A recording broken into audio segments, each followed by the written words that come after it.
తండ్రి గుండె చప్పుడు, ఫాదర్స్ హార్ట్ బీట్. తండ్రి గుండె చప్పుడు. ఓకే, మరి ఎంతమంది గుర్తుందో తెలియదు. నెంబర్ 1, తండ్రి హృదయం బాధ పెట్టి పిల్లల కొరకు పరితపిస్తుంది. రెండవది, తండ్రి హృదయం తన బిడ్డలు ఎంత ఘోర తప్పిదం చేసినా వారిని క్షమిస్తుంది, శిక్షిస్తుంది, అంగీకరిస్తుంది. మూడవది, తండ్రి హృదయం ఎల్లప్పుడూ తన బిడ్డలు కోల్పోయినవన్నీ తిరిగి ఇవ్వాలని కోరుకుంటుంది. నాలుగవది, తండ్రి హృదయం తన బిడ్డలను ఆశీర్వదించాలని కోరుకుంటుంది. 5, తండ్రి హృదయం తన బిడ్డలను గొప్పవారిని చేయాలని కోరుకుంటుంది. 6వది, తండ్రి హృదయం తన బిడ్డలు ఎల్లప్పుడూ అన్నిటిలో వర్ధిల్లవలెను అని కోరుకుంటుంది. తన బిడ్డలు అన్నిటిలో వర్ధిల్లాలని, అభివృద్ధి చెందాలని కోరుకుంటుంది. దేవునికి మహిమ కలుగును గాక. ఒక వాక్యం చదువుకొని ముందుకు వెళ్దాం. యోహాను రాసిన మొదటి పత్రిక, మొదటి అధ్యాయం 1, 2, 3, 4 వాక్యాలు చదువుతాం. కాదమ్మా, యోహాను పత్రిక, క్షమించండి, పత్రిక మూడో పత్రిక, అందించండి. యోహాను రాసిన 3వ పత్రిక 1 అధ్యాయము 1 నుంచి 4 వాక్యాలు. పెద్దనైన నేను సత్యమును బట్టి ప్రేమించు ప్రియుడైన గాయులకు శుభమని చెప్పి వ్రాయున్నది. ప్రియుడా, ఆత్మ వర్ధిల్లుచున్న ప్రకారము నీవు అన్ని విషయములలోను వర్ధిల్లుచు సౌఖ్యముగా ఉండవలెనని ప్రార్థించుచున్నాను. నీవు సత్యమును అనుసరించి నడుచుకొనుచున్నావు గనుక సహోదరులు వచ్చి నీ సత్య ప్రవర్తనను గూర్చి సాక్ష్యము చెప్పగా విని బహుగా సంతోషించింది. నా పిల్లలు సత్యమును అనుసరించి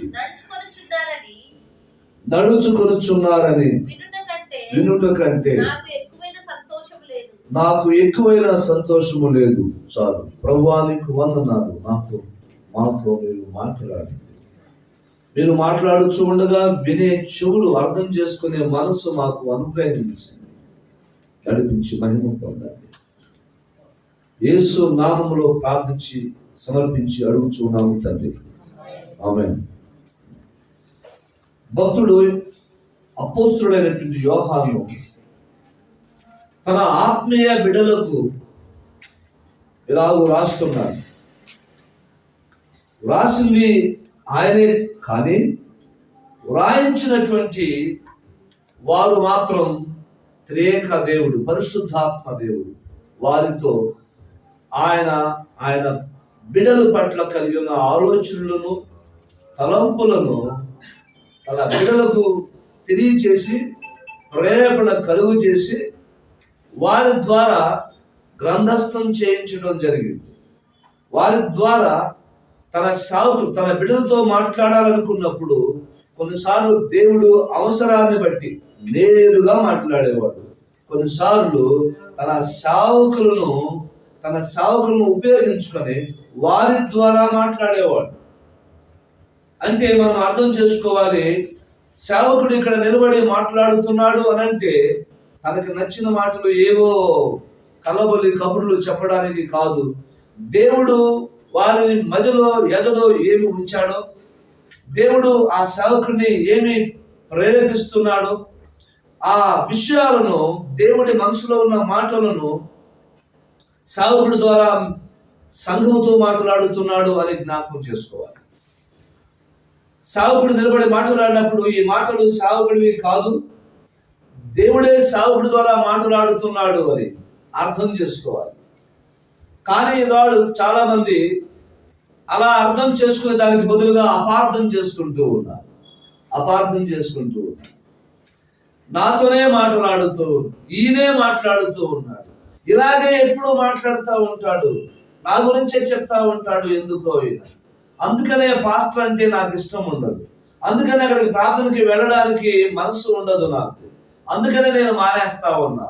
ఇలాంటి మాటలు చెప్తా ఉంటారన్న, ఇలాంటి మాటలు చెప్తూ ఉంటారు. కానీ సేవకుడు ద్వారా దేవుడు మాట్లాడుతున్నాడని అర్థం చేసుకొని అది నా కోసమే, నన్ను దేవుడు దీవించాలని ఆలోచనతోనే నాతో మాట్లాడుతున్నాడు అనే భావన కలిగి ఎవరైతే అంగీకరించి, ఒకవేళ నీకే అని అనిపిస్తే, నీకు కాస్త బాధ నొప్పి అని అనిపిస్తే, వాస్తవమే కదా నేను ఇలా ఉన్నాను కాబట్టి దేవుడు అలా మాట్లాడుతున్నాడు, దానిని సరి చేసుకుంటే నాకు బాధ ఉండదు కదా, నేను ఆ మాటలను బట్టి అంగీకరించి నా బ్రతుకును సరి చేసుకొని ఒక దీవెనకరమైన జీవితాన్ని అనుభవిస్తే దేవుని దీవెన ఖచ్చితంగా నాకు కలుగుతుంది కదా అనే ఆలోచన భావం ఎవరికి కలుగుతుందో నిశ్చయముగా వారు దీవించబడిన వారే, వారు నిశ్చయముగా ఖచ్చితముగా వారు ఆస్వాదించబడతారు. ఆశీర్వాదం ఏ మాత్రం కూడా వారిని దాటిపోదు అనేది నా జీవిత అనుభవం. దేవుడికి మహిమ కలుగును గాక. వారినే అంటారు కదా, దేవుని వాక్యానికి భయము భక్తి అయినటువంటి వారు, విధేయత చూపువారని, దేవుని వాక్యాన్ని అంగీకరించేవారని, దేవుని వాక్యమునందు శ్రద్ధాభక్తులు గలవారని, దేవుడు కోరుకున్న వారని రకరకాలుగా వారు పిలువబడతారు. దేవుని వాక్యానికి ఎవరు లోబడతారో, ఎవరు అంగీకరిస్తారో, ఎవరు వారి జీవితాల్లో ఆయన మాటలను ఆహ్వానిస్తారో, అన్వయించుకుంటారో వారు ఖచ్చితంగా దీవెన పొందిన వారు. వారిని కాకుండా ఇంక ఎవరిని కూడా దేవుడు దీవించాలి.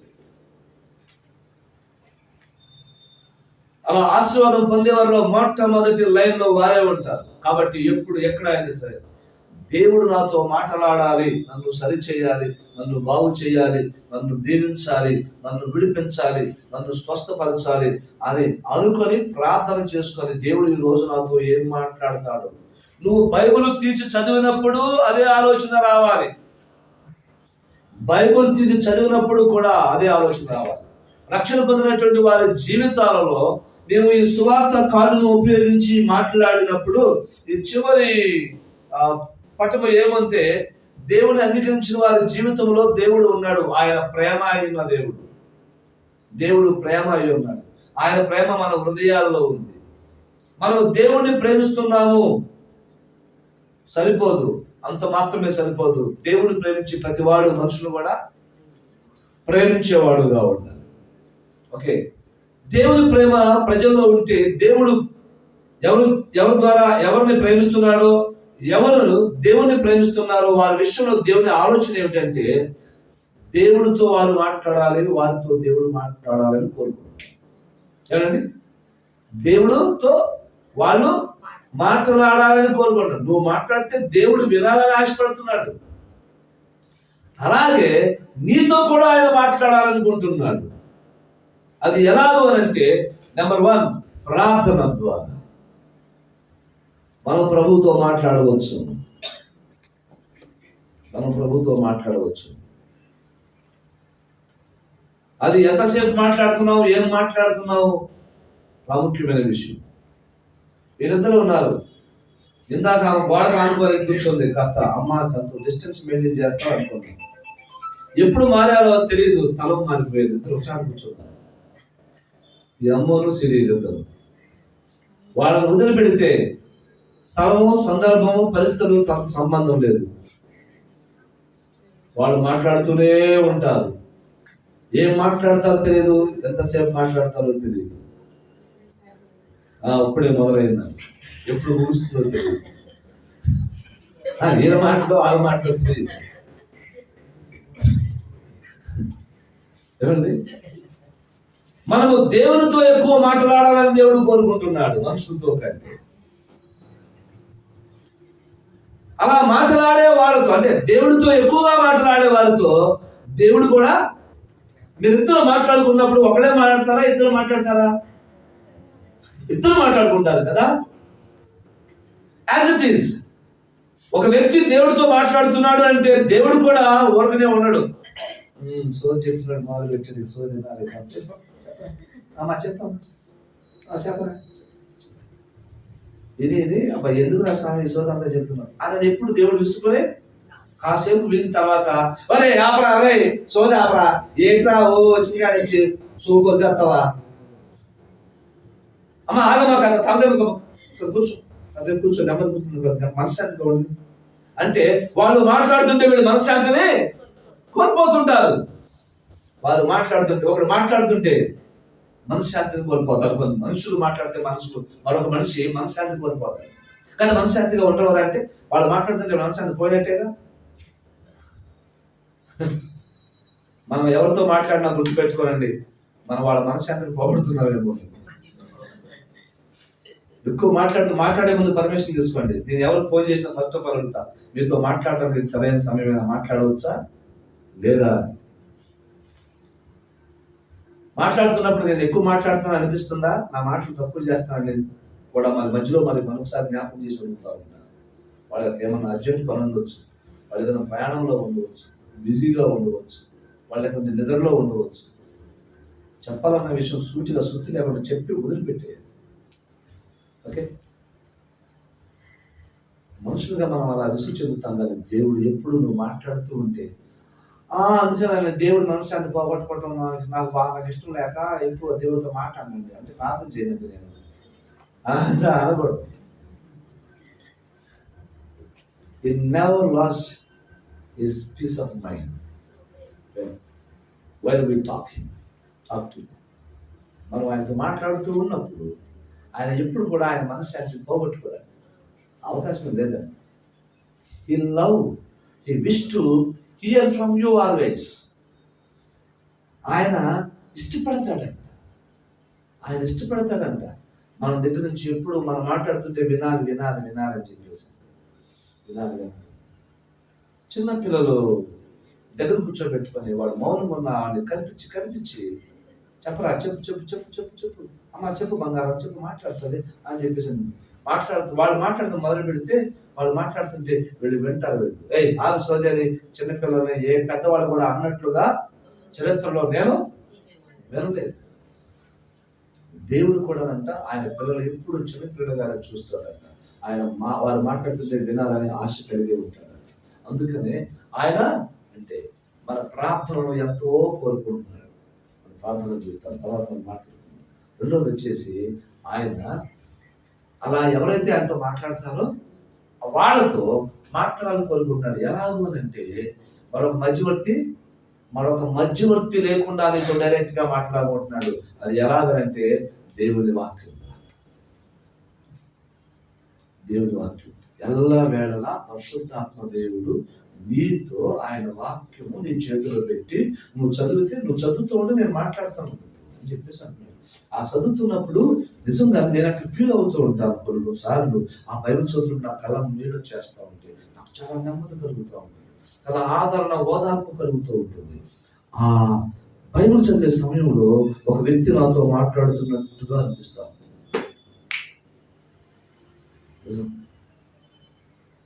మాట్లాడుతున్నట్టుగా అనిపిస్తుంది, ఆదరణ కలుగుతుంది. నన్ను సరి చేసుకోవాల్సిన విషయాలు ఏమైనా ఉన్నాయా అట్లా ఆలోచన చేస్తూ ఉంటాను. తర్వాత మనం అట్లా మెన్షన్ చేసుకుంటాం. కానీ ఒక మాట ఇప్పుడు జ్ఞాపకం చేసుకుంటాము. యోబు గ్రంథము 8వ అధ్యాయం 6వ వాక్యం ఒకసారి చదవండి.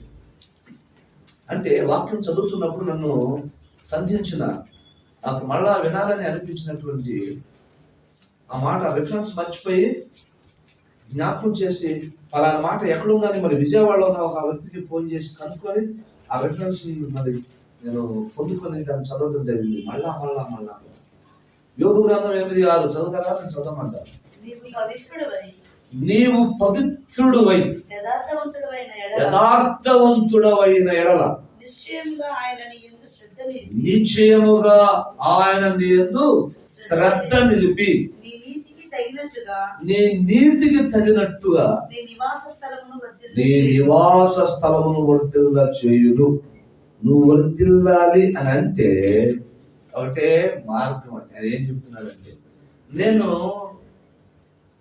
వర్ధిల్లిన విధానం అంత ఆశించిన తగ్గిందేమో కాదేమో, నేను ఇంకా వర్ధిల్లాలంటే ఇంకా అభివృద్ధి చెందాలి, బాగుపడాలంటే నేనేం చేయాలని ఆలోచన కలిగి ఈ మాటలు చదువుతూ ఉన్నప్పుడు నాకు ఆలోచన కలిగింది. అభివృద్ధి చెందటం అంటే ఇంతేనా? ఆయన ఏమన్నాడంటే మనకున్న వాగ్దానాలు దేశము యొక్క ఉన్నత స్థలముల మీద నిన్ను నేను ఎక్కిస్తానంటున్నాను. దేశం యొక్క ఉన్నత స్థలాల మీద ఎక్కిస్తాను అంటే వెళ్ళి ఒక కొండ మీద కూర్చోవడం కాదు, ఒక కొండ మీద కూర్చోవడం కాదు. దేశం యొక్క ఉన్నత స్థలము, ఆ ఉన్నత స్థలం మీద దేవుడు మనం ఎక్కించడానికి దేశం యొక్క ఉన్నత స్థలం మీద దేశంలో ఉన్న ప్రజలందరూ కూడా మన గురించి ఆలోచన చేస్తారు, మన గురించి వింటారు, మన గురించి మాట్లాడుకుంటారు, మనం చూస్తారు. దేశంలో ప్రతి ఒక్కరు నలుమూలలో ఉన్నటువంటి వాళ్ళు మనల్ని చూస్తారు, మన గురించి పాఠం నేర్చుకుంటారు, మన గురించి మాట్లాడుకుంటారు, కథలుగా చెప్పుకుంటారు. దేవుడి ఉద్దేశం ఆ స్థితికి నేను వెళ్ళాలంటే ఎట్లాగా? ఈ మాట చదువుతున్నప్పుడు కనిపించింది, నువ్వు పవిత్రుడుగా ఉండాలి.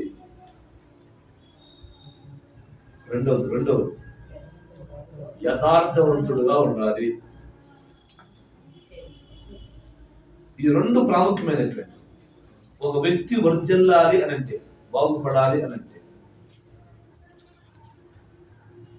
దేశం యొక్క ఉన్నత స్థలాలకు వెళ్ళాలంటే, దేశంలో ఉన్న వాళ్ళందరూ కూడా మనకు డబ్బులు డొనేట్ చేసి కూర్చోబెడితే అవును ఇవాళ ఎత్తా రేపు లాక్కుంటారు.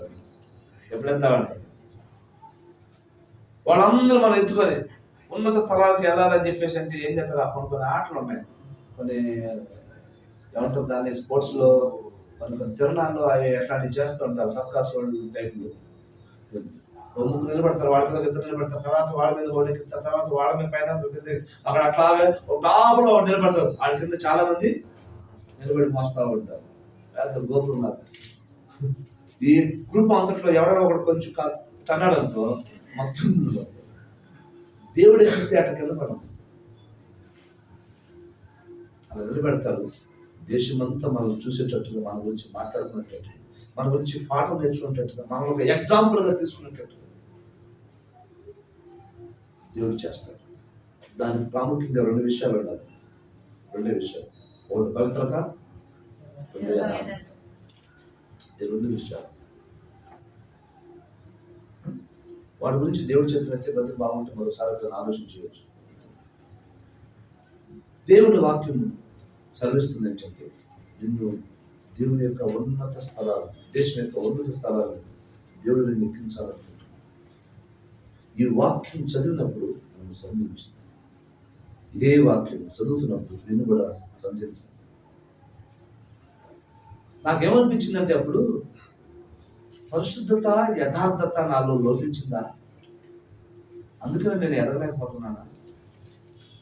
ఏ కోణంలో నేను పరిశుద్ధతను సంపాదించుకోవాలి, కోల్పోతున్నాను? ఎక్కడైనా రకరకాలుగా ఆలోచించి పరిశుద్ధతను ఎక్కడెక్కడ నేను కోల్పోతున్నాను, ఏ విభాగాలలో, నా మాటల్లోన, నా చూపుల్లోన, నా ప్రవర్తనలోన, బాహ్యంగాన, ఆత్మీయంగాన, కల్లోన, మౌలుగాన, ఎక్కడ నా నడకలోనే నా పవిత్రతను పోగొట్టుకుంటున్నాను, నా ఆలోచనలో నేను పవిత్రతను పోగొట్టుకుంటున్నాను, ఏ వింగ్లో నేను పోగొట్టుకుంటున్నాను, నాలో ఉన్న మైనస్లు, నాలో ఉన్న ప్లస్లు మొత్తం నేను రాసుకుంటాను. నా బలము, నా బలహీనత, నా బలము. కొన్నిసార్లు మనం చేసేది మంచి అనిపించింది, మనం మంచివాళ్ళమే అని అనుకుంటాం. కానీ మనం అనుకున్నంత మంచివాళ్ళం మనకు తెలవదు. మన మంచి గురించి, మన చెడు గురించి, మనం ఎదుటి మనం చూస్తున్న వాళ్ళు తెలుసు. గుర్తుపెట్టుకోండి, మనం అంటే గిట్ల వాడి ద్వారా మంచి మాటలు మనకు చాలా వస్తుంటాయి, సలహాలు వస్తుంటాయి. అంటే మనం అంటే గిట్టిన వాడు మన యథార్థ, మన వాస్తవ స్థితిని మనకు తెలియజేస్తాడు. కానీ మనం ఏమనుకుంటు తెలుసా? ఆ యథం అంతా ఎప్పుడు మా గురించి అలాగే చెప్పుకుంటాడు, ఎప్పుడు మా గురించి ఎప్పుడు అలాగే చెప్తాడు. అది మేమంటే పడదు, వాళ్ళ కళ్ళంలో నిప్పులు పోసుకుంటూ ఉంటాం అని మాట్లాడుతుంటాం. మన శత్రువు మన గురించి నిజం చెప్తాడు, మన మిత్రుడు మన గురించి మనకి అబద్ధం చెప్తాడు. ఎందుకు తెలుసా? ఏమంటే మిత్రుడు ఎందుకు అబద్ధం చెప్తాడు? కొన్నిసార్లు వాస్తవం చెప్పడం ఎందుకు అని అంటే, వాస్తవం చెప్పడం అబద్ధం కాకపోవచ్చు, కొన్నిసార్లు అబద్ధం అనుకోవచ్చు, అది ఉద్దేశపూర్వకం కాదు. నేను ఈ మాట చెబితే వాడు బాధపడతాడేమో, ఎందుకు వాడిని కాసేపు సంతోష పెట్టడం కోసం, అరే ఇవాళ నువ్వు చాలా బాగా మాట్లాడు, చాలా బాగా ఉంది వంట, చాలా బాగా నువ్వు డ్రెస్ వేసుకున్నావు, వాడు చాలా బాగా అందంగా కనపడుతున్నావు. వాడికి తెలుసు ఈ మనిషి మహమ్మడు ఏంటి ఎందుకు త్వరగా వేస్ట్ పిల్లవాడాడు అని తెలుసు ఆయనకి. అయినా యూ సూపర్ అవసరం, so beautiful, you look like hero అంటాడు. వాడు తెలుసు హీరో పక్కన సైడ్కి కూడా పనికిరాడని, ఏమంటే సైడ్ క్యారెక్టర్ కూడా పనికిరాడని వాడు తెలుసు. కానీ వాడు అట్లా అనడం, వాడు అన్న మాటలు సీరియస్గా తీసేసుకునేడు.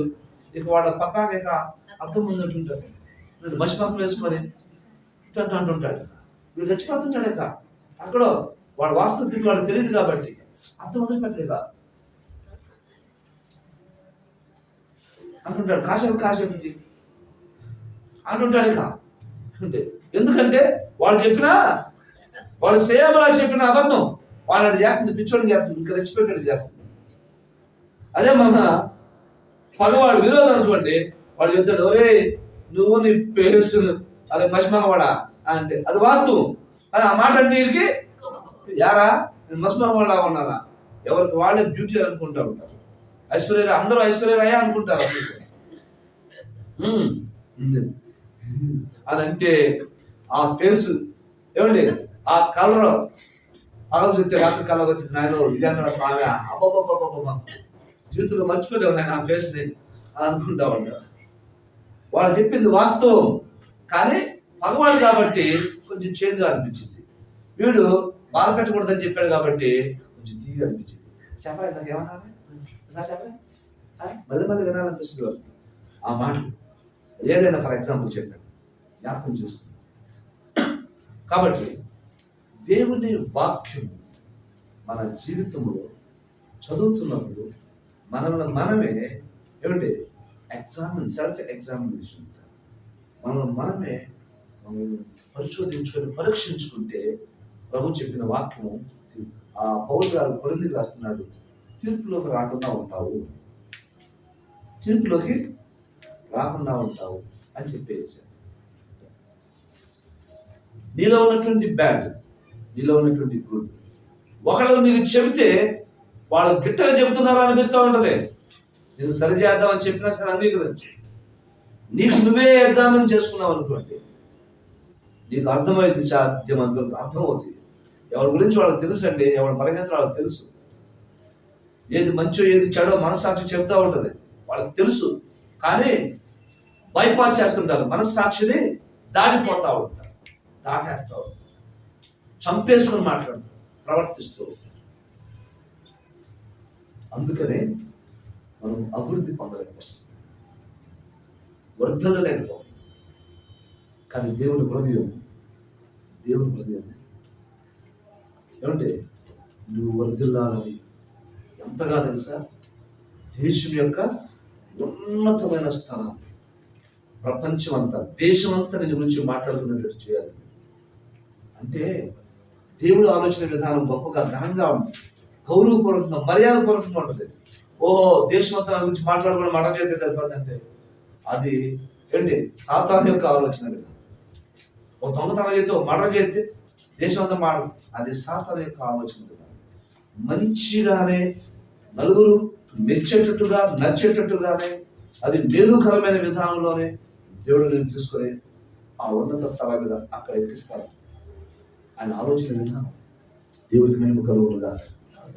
దానికి సంబంధించి కొన్ని విషయాలు దైవజనుడు మాట్లాడుతూ ఉన్నటువంటి విషయాలు ఆయన ఏమి చెబుతాడు, నీ ఆత్మ వర్ధిల్లుచున్న ప్రకారం నువ్వు అన్ని విషయాల్లో వర్ధిల్లు సౌఖ్యంగా ఉండాలని కోరుకుంటున్నాడు. సౌఖ్యంగా ఉండాలని గాడ్స్ హార్ట్ బీట్, మన తండ్రి అయిన దేవుడి గుండె చౌకలు.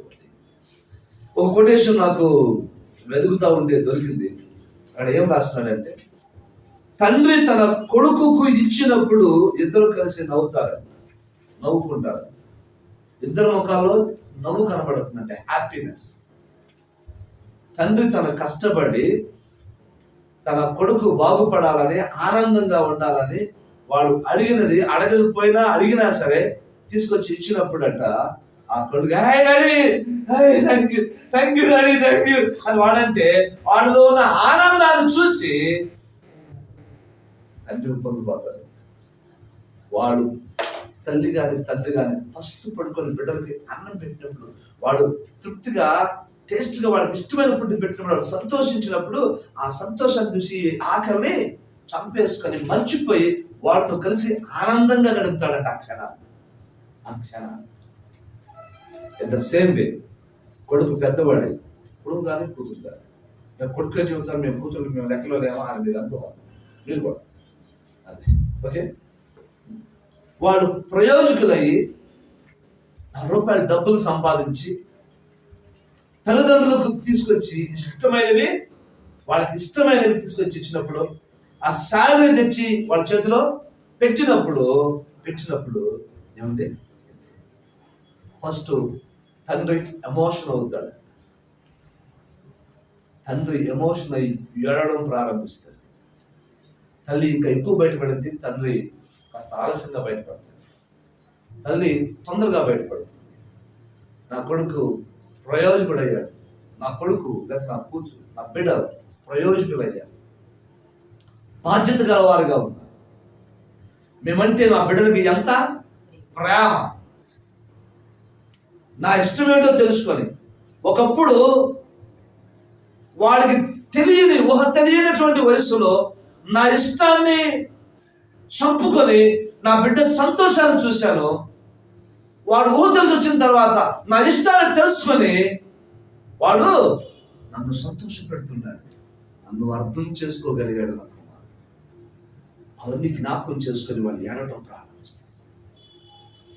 తండ్రి ఎమోషన్ లేక పేరెంట్స్ ఎమోషన్ అయి వాళ్ళు ఏడుస్తూ ఉన్నప్పుడు ఆ కొడుకు కూడా ఆ పిల్లలు కూడా వాళ్ళతో కలిసి ఏడుస్తారు. అది ఆనందంతో కూడుతుంది. వాళ్ళకి ఎందుకు వస్తుందంటే ఏంటి, నా కొడుకు ప్రయోజకుడు అయ్యాడని తండ్రి పేరెంట్స్ ఏడుస్తా ఉంటే పిల్లలు ఎందుకు ఏడుస్తారంటే నా తండ్రిని నా తల్లిని నేను సంతోషపెట్టగలిగాను. వాళ్ళ సంతోషం నాకు చాలా. మా మమ్మీ మా డాడీ హ్యాపీగా ఉంటే నాకు సార్. వాడు కష్టపడి వాడి కష్టంతోనే వచ్చినాం. వాళ్ళు కష్టపడకుండా వేరే మార్గాల ద్వారా వచ్చేటువంటి ఆశీర్వాదం ఎప్పటికీ సంతోషం కల్పించలేదు, ఆత్మ సంతృప్తి కలగదు. వాడు కష్టపడి తీసుకుని వచ్చింది ఇంట్లో ఇచ్చినప్పుడే ఈ విధమైన ఎమోషన్, ఈ విధమైన సంతృప్తి, ఈ విధమైనటువంటి సంతోషం ఉంటుంది తప్ప వేరే మార్గాల ద్వారా కష్టపడకుండా వచ్చినది అది వస్తువైనా వాహనమైనా డబ్బైనా పేరైనా ఏదైనా సరే ఇంత ఎమోషన్ ఉండదు, ఇంత హ్యాపీనెస్ ఉండదు, అంత సాటిస్ఫాక్షన్ ఉండదు. లోపల గిల్టీ ఉంటుంది. అందుకనే మనం కష్టపడనిది, మన కష్టము కానిది మనకి రావాలి, మనం అనుభవించాలి అని ఎప్పటికీ కోరుకోకూడదు. ఎవడో ఇస్తే నేను సాటిస్ఫై అవ్వాలి, ఎవడో ఇస్తే నేను గొప్పవాడిని కావాలి, ఎవడో కష్టపడి తెచ్చిస్తే నేను సంతోషించాలి అనే ఆలోచన మన బుర్రలో లేకుండా పోతే చాలా మంచిది. ఒకవేళ అలా వచ్చినా నువ్వు హ్యాపీగా ఉండలేవు. మన ఒక తండ్రి తన కుమారుని అమెరికా పంపించాడు. మీరు చాలా మంది తెలుసు, చాండీ అబ్రహాం ఆయన పేరు. వాళ్ళ కుమారుని అమెరికాకు పంపించాడు. వాడు అక్కడికి వెళ్ళిన తర్వాత జాబ్ పర్పస్ వెళ్ళాడు. మంచి జాబ్, ఫస్ట్లో ఏదో దాంట్లో జాయిన్ అయ్యాడు. కొంతకాలం చేసిన తర్వాత టెంపరీగా, తర్వాత మంచి జాబ్ దొరికింది, అందులో జాయిన్ అయ్యాడు. ఈలోపు వాళ్ళ నాన్నకి ఈ డిసెంబర్ 6వ తారీఖు నాడు ఈ 2 కాళ్ళకి ఆపరేషన్ చేసి ఆ డాడీ అడగకుండానే ₹1,20,000 డబ్బులు పంపించినప్పుడు ఆయన తీసుకున్నప్పుడు ఎలా ఫీల్ అయ్యాడో నాకు తెలియదు, మేము లేము. కానీ ఆ తండ్రి మేము కలిసినప్పుడు సాక్ష్యం చెబుతున్నాడు, కన్నీళ్ళు పర్యంతమయ్యాడు.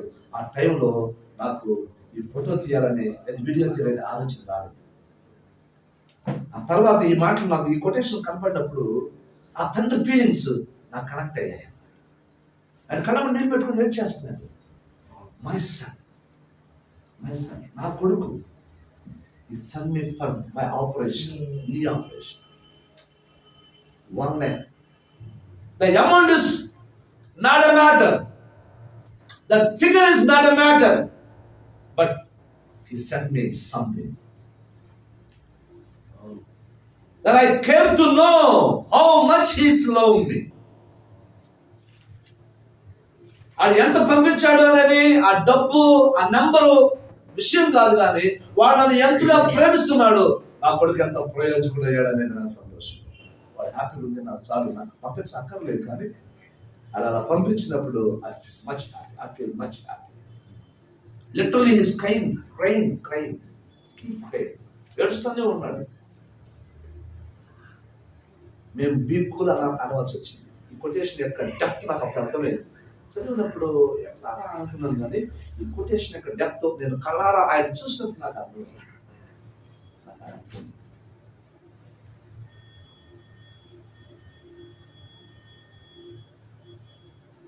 ఆ తర్వాత ద సేమ్ ఫీలింగ్ నాకు కూడా కలిగింది. వాడు చిన్న జాబ్ జాయిన్ అయ్యి తన కోర్స్ అయ్యి కొంచెం ప్రాక్టికల్గా చేస్తూ కొంచెం అనుభవం కొరకు చోట పనిచేయడానికి వెళ్ళాడు. పనిచేస్తున్నాడు. ఫస్ట్ శాలరీ వచ్చినప్పుడు అందులో ఒక్క రూపాయి కూడా తీసుకోకుండా ఆ చేతిలో పెట్టి ఫస్ట్ డ్రా చేసి చేతిలో పెట్టి, నేను ముందే అడిగాను, అరే వస్తే అమౌంట్ కొట్టేసారా, అప్పు ఉంది కదా దాన్ని కట్టేసారా అని చెప్పేసి అంటే, లేదు డాడీ, లేదు వచ్చి తీసుకొని వచ్చి ఫస్ట్ దేవుని సన్నిధిలో సమర్పించి దేవుడికి ఇచ్చిన తర్వాత, ప్రార్థన చేయించుకున్న తర్వాత, ఆశీర్వాదం పొందిన తర్వాత దానిని ఎవరికైనా ఏమైనా చెప్పాలి.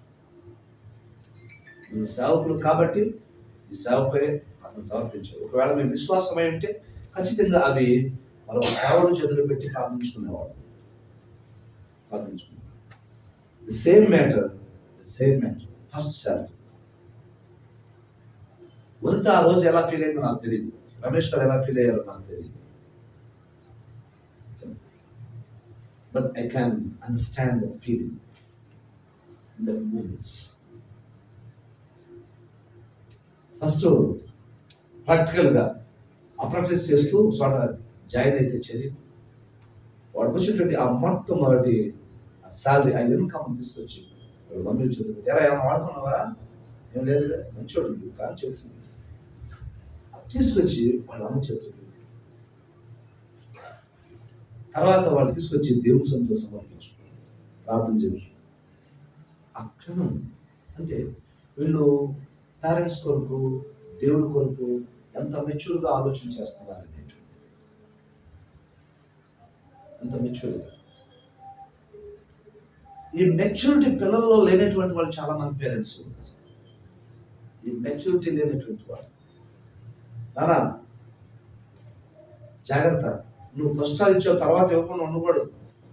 ప్రతి నెల ఫస్ట్ నీకు వచ్చిన శాలరీలో దశమ భాగం తీసి ముందు దేవుడికి ఇచ్చిన తర్వాత, సాగులు పంపించిన తర్వాత మిగతా దేనికైనా ఖర్చు పెట్టు అని చాలా మంది తల్లిదండ్రులు పిల్లలకు గైడ్ చేస్తారు, మావాడు గైడ్ చేస్తారు. First God, next parents. లోకం ఉల్టా చెప్తుంది, తల్లి తండ్రి గురువు, ఆ తర్వాత దైవం. దేవుడు చెప్తుంది ఫస్ట్ దేవుడు, తర్వాత పేరెంట్స్, ఆ తర్వాత మిగిలిన విషయం. ఆ సంతృప్తి ఆయన అంటాడు. ఆ సేవకుడు మాట్లాడుతున్నాడు కదా, నా పిల్లలు సత్యమును అనుసరించి నడుచుకొనుచున్నారు అని వేరే వాళ్ళు మీ సత్య ప్రవర్తన గురించి, మన సహోదరులు మీ సత్య ప్రవర్తన గురించి నాకు చెప్పినప్పుడు, నేను విన్నప్పుడు నా సంతోషాన్ని ఉంటుంది. I felt very happy. నా ఆనందానికి అవధం లేవు అని మాట్లాడుతున్నాను. ఆనందానికి అవధులు లేవని మాట్లాడుతారు ఆపినటువంటి వారు. అయితే ఏ విధముగా ఏ రంగాల్లో వర్ధిల్లాలి, ఎందుకు వర్ధిల్లాలి, మన వర్ధిల్లే దేనికోసము, దేవుడు అసలు ఎవరిని వర్ధిల్ల చేస్తాడు అనే విషయాలు కొంచెం విపులీకరించి మాట్లాడాలని నేను అనుకున్నాను. ఇప్పుడు దాకా చెప్పిందంటే ఇంట్రడక్షన్. అసలు ప్రసంగం ఇప్పుడు మొదలవుతుంది. మరి మీరు వచ్చిన టైం ఏదో మీరు గుర్తుపెట్టుకొని ప్రసంగం ఎప్పుడు ముగిసిద్దో మీరు చూసుకోండి. ఓకేనా? అంటే లాస్ట్ వచ్చిన వాళ్ళు టైం లెక్క పెట్టుకుంటారో, ఫస్ట్ వచ్చిన టైం లెక్క పెట్టుకుంటారో, అది మీ ఇష్టం, అప్ టు యూ. ఓకే? అమ్మ అంకుల్ మేము బలైపోతాంగా అనుకుంటే నేనేం చేయలేదు ముందు వచ్చిన. ఓకే? అట్లా మీరు బలి కాకుండా ఉండాలంటే లాస్ట్ వచ్చిన వాళ్ళు ఎవరైతే ఉన్నారో వాళ్ళు బతులు ఆడుకోండి. బాబు నీకు దండం పెడతాను, కాళ్ళు మీకు కొబ్బరికాయ పడతాను, మీరు ఫస్ట్ రండి. ఫస్ట్ ఆ ½ అవర్లోనే వస్తే బాగుంటుంది. లేకుంటే మేము బలి అవ్వాల్సి వస్తుంది మీకోసం.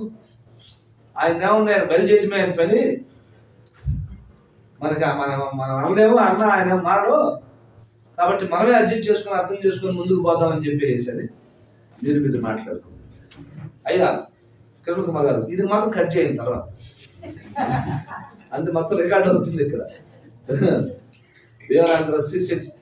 CCTV సర్వేలెన్స్ అని చెప్పేసి అని రికార్డింగ్ లో ఉంది. నెక్స్ట్ నెంబర్ 1 ఏంటంటే ఏ రంగాలలో వర్ధిల్లాలని దేవుడు కోరుకుంటున్నాడు అని అంటే, మొదటి సమూయేలు మొదటి గ్రంథం 2వ అధ్యాయం 26వ వాక్యం నేను చదువుతాను. 2వ అధ్యాయం 26వ వాక్యం. బాలుడగు సమూయేలు ఇంకనూ ఎదుగుచు యెహోవా దయయందును మనుషుల దయయందును వర్ధిల్లుచుండెను అని రాయబడి ఉంది. 2వ వాక్యం ఏంటంటే, మరొక వాక్యం ప్రభు అయినటువంటి యేసు క్రీస్తు గురించి రాసినటువంటి మాట.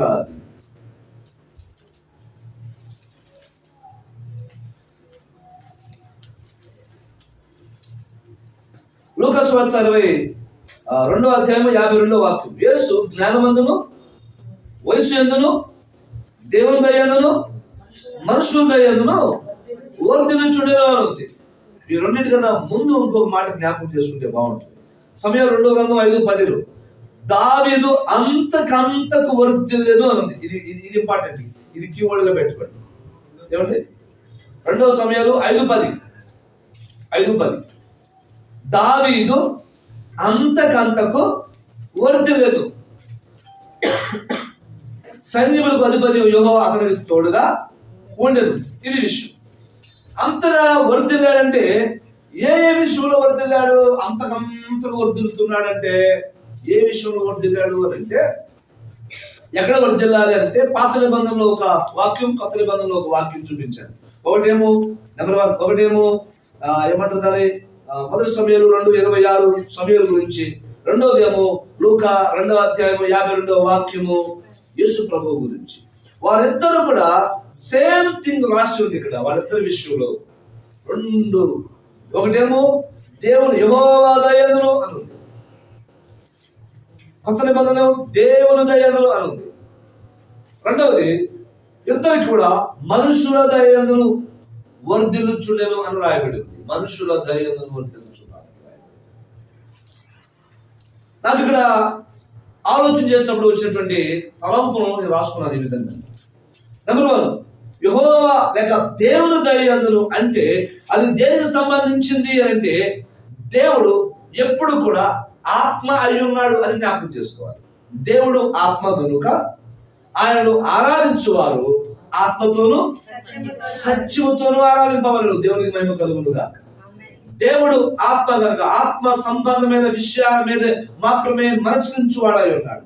దేవుడు మనకు ఈ శరీరాన్ని తయారు చేసి ఇందులో ఆత్మ జీవించు ఆత్మను ఉంచిన వాడు దేవుడే. ఆ మనిషి చనిపోయిన తర్వాత దేవుడు ఇచ్చిన ఆత్మ దేవుని యొద్దకు వెళుతుందట. శరీరము మంటిలో నుంచి వచ్చిన శరీరము తిరిగి మన్నైపోతుంది, మంటిలోనికి వెళ్ళిపోతుంది, మంటిగా మార్చబడుతుంది. దేవుడు ఆత్మ సంబంధి. మొట్టమొదటిగా ఆత్మ సంబంధమైన విషయాలు, ఫస్ట్ ఆఫ్ ఆల్ మన జీవితంలో ఆత్మ సంబంధమైనటువంటి విషయాలలో మనము వర్ధిల్లాలని దేవుడు కోరుకుంటున్నాడని చెప్తున్నాడు. దానికి ఏమిటి ఆత్మ సంబంధమైన విషయాలు అని ఆలోచన చేస్తే ప్రాముఖ్యముగా ఏమిటి? నెంబర్ 1, వాక్యములో ఒక వ్యక్తి వాక్యములో ఆత్మ సంబంధముగా అంటే వాక్యపు అనుభవములో ఎదగాలంట, వర్ధిల్లాలంట, వాక్యములో వర్ధిల్లాలంట. దానికి యెహోషువ గ్రంథం 1:8 ఈ ధర్మశాస్త్ర గ్రంథమును, యెహోషువ 1:8 ఈ ధర్మశాస్త్ర గ్రంథమును నువ్వు బోధింపక తప్పిపోకూడదు. అసలు బోధించాలంటే ఫస్ట్ ఏం చేయాలా? మనం చదవాలి, మనం నేర్చుకోవాలి. ఒకరికి చెప్పాలంటే ఫస్ట్ మనకు తెలవాలి కదా. కాబట్టి మనము చదవాలి ధర్మశాస్త్ర గ్రంథాన్ని, మనము నేర్చుకోవాలి, మనము అన్వయించుకోవాలి, మనము అనుభవించాలి. మా తర్వాత ఇతరులకు మనము బోధించాలి. అప్పుడే ఇతరులకు బోధించగలుగుతాం. ప్రభువు చెప్తున్న విషయం, దేవుని వాక్యం విషయంలో వర్ధిల్లాలి. ఈ ఆత్మీయ జీవితం గురించి మాట్లాడుతున్నాడు. ఇంకా మాట్లాడుతున్నాడు, దానిలో రాయబడిన వాటన్నిటి ప్రకారం, అంటే ఒక్కటి కూడా తప్పిపోకూడదు అని మాట్లాడుతున్నాడు. ఒక దాంట్లో పర్ఫెక్ట్ అండి, ఇంకో దాంట్లో మైనస్ అండి, అలా అనకూడదు. అలా బైబిల్ చెప్పట్లేదు. దానిలో రాయబడిన వాటినన్నిటి ప్రకారము చేయుటకు నీవు జాగ్రత్త పడినట్లు దివారాత్రము దానిని ధ్యానించిన యెడల నీ మార్గమును వర్ధిల్ల చేసుకొని చక్కగా ప్రవర్తిస్తావు. మనం చక్కగా ప్రవర్తించాలి అని అంటే ఒళ్ళు దగ్గర పెట్టుకొని జాగ్రత్త కలిగి ఈ వాక్యమును మనము దివారాత్రం, నైట్ అండ్ డే ఆయన మాటలు వినడానికి, ఆ మాటలు చదవడానికి. ఒకవేళ మీకు ఎవరికైనా మాకు చదువు లేదండి, మాకు చదువు రాదండి అని అంటే కనుక ఏంటి, నేను ఆడియో బైబిల్ తీసుకొచ్చి మీకు ఇస్తాను. ఆడియో బైబిల్ తీసుకొచ్చి ఇస్తాను. గుర్తుపెట్టుకోండి, వాక్యము చదవాలి. వాక్యము చదువు రాకపోతే నాకు చదువు రాదు కానీ తప్పించుకుంటానికి కుదరదు. దేవుడు ఏర్పాటు చేశాడు, ప్రత్యామ్నాయ ఏర్పాటు చేశాడు. ఒకప్పుడు లేవు, మన పితరులకు ఒకప్పుడు లేవు, కానీ ఇప్పుడు ఉన్నాయి. ఈ ఆడియో బైబుల్ లేని రోజుల్లో, ఈ చదువు లేని వాళ్ళతో, ఈ వాక్యం చదవలేని వాళ్ళతో దేవుడు నేరుగా మాట్లాడేవాడు. వాళ్ళ చెవులతో వారు ఆలోచించేవాడు. దాన్ని జాగ్రత్తగా ఉండలో భద్రపరుచుకునేవాడు. దాని ప్రకారం నడుచుకునేవాడు. తూచ తప్పు నడుచుకున్నాడు. దేవుడు ఏమి చెప్పాడో దాన్ని తూచ తప్పు నడుచుకునేటువంటి వాడు. రెండోది, సావుకులను పంపించి, ప్రవక్తలను పంపించి, శాస్త్రులను పంపించి వారికి వాక్యమును బోధింపచేసేవాడు. ధర్మశాస్త్ర గ్రంథాన్ని చదివించేవాడు. అందుకనే అంటున్నాడు, ఈ ధర్మశాస్త్ర గ్రంథమును బోధింప తప్పిపోకూడదు. చదువు రాని వాళ్ళు ఉన్నారు, గ్రంథం ఇస్తే వాళ్ళు చదువుకుంటారు, కానీ అన్ని గ్రంథాలు ఇవ్వడానికి లేవు, వాళ్ళు చదువు కూడా లేదు. కాబట్టి నువ్వు వెళ్ళి వారికి బోధించాలని మాట్లాడుతున్నాడు. అంటే ఫస్ట్ మనం చదవాలి. ఓకే, చదువున మనము తెలుసుకున్న, మనము అనుభవిస్తున్న, మనము మన వరకే ఉంచుకోకూడదట. ఓపెన్ అయ్యి ఇతరులకి బోధించాలి, ఇతరులకు చెప్పాలి. నువ్వు చేయకుండా చెప్తే వాడు ఎవరు చూసుకో, ఇది నువ్వు చూసుకో. చట్టం చాలా మంది చూసా, ఓ అబ్బా చాలా విన్నావే అని అంటారు. నిరర్థకం కాకూడదు. నెంబర్ 2, ఎక్కువ సమయం లేదు, నేను వేగంగా ముందుకెళ్ళే ప్రయత్నం చేస్తాను. ప్రార్థనలో వర్ధిల్లాలట. ప్రార్థనలో ఇప్పుడు మీరు రోజుకి ఎంత సమయం, ఎన్ని నిమిషాలు, ఎన్ని గంటలు ప్రార్థన చేస్తారో నాకు తెలియదు. నీ ప్రార్థన జీవితం ఏమిటో నాకు తెలియదు, మీకు తెలుసు. ప్రార్థన జీవితం గురించి ప్రభు చెప్తున్న మాట ఏంటంటే, కీర్తనలు 122:6 యెరూషలేము యొక్క క్షేమం కొరకు ప్రార్థన చేయుడి. యెరూషలేమా నిన్ను ప్రేమించు వారు వర్ధిల్లుదురు. ప్రార్థించేవారు వర్ధిల్లుతారట. నువ్వు ప్రార్థించడంలో వర్ధిల్లాలట. నీ ప్రేయర్ అవర్స్ నీ ప్రేయర్ టైమింగ్ చేంజ్ కావాలి, నీ ప్రేయర్ టైమింగ్స్ చేంజ్ కావాలి, స్కెడ్యూల్ చేంజ్ కావాలి. గంటలు గంటలు ప్రార్థించే అనుభవంలోకి నేను రావాలి. భక్తుడు అంటున్నాడు, ఈ రెండు అట శ్వాస నిశ్వాస లాంటివట, రెండు కళ్ళు అని మాట్లాడుతున్నాడు. ఒక పాస్టర్ గారు అన్నాడు, prayer is my breath. If I forget to pray, I become dead. I died. నేను చచ్చినట్టే, నేను చచ్చిన వాడై అయిపోతాను. ప్రార్థన చేయకపోతే నేను చచ్చిన వాడిని. ప్రార్థనే నా శ్వాస అంటాడు. Keep praying always. Keep praying always. నేను సావుడు గురించి ఇంకొక సావుడు చెప్తున్నాడు. ఒరిస్సాలో ఉన్నాడు. అలా నిలువు మోకాళ్ళు వేస్తే 3 నుంచి 7 గంటల వరకు నిలువు మోకాళ్ళ మీదే ఉండి ప్రార్థన చేస్తాడు. మోకాళ్ళు తెలుసుకోండి. మనవాళ్ళు ప్రార్థన అని అంటే ప్రతి భోజనాలు కూర్చుంటారు. ఆకే నాకు భోజనం పెట్టాను చేసే 2-3-5 నిమిషాల ప్రార్థన కూడా మోకాళ్ళు వేయలేవు. ప్రార్థన అనగానే బేసిక్ గా ప్రార్థన అనగానే వెంటనే మనకు రావాల్సిన ఆలోచన తెలుసా? మోకరించాలి, కళ్ళు మూసుకోవాలి, మాట్లాడుతూనే ఉండాలి. ప్రార్థన ఇది బేస్, ప్రాముఖ్యమైన విషయం. ప్రార్థన అని అంటే లేచిపోతారు, అది కాదు అర్థం. ప్రార్థన అంటే గుడ్లు తెలుసుకొని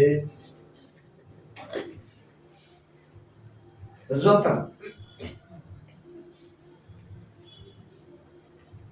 ఒళ్ళే వెళ్తుంటారు, షాంపకాయ పట్టాలనిపించింది.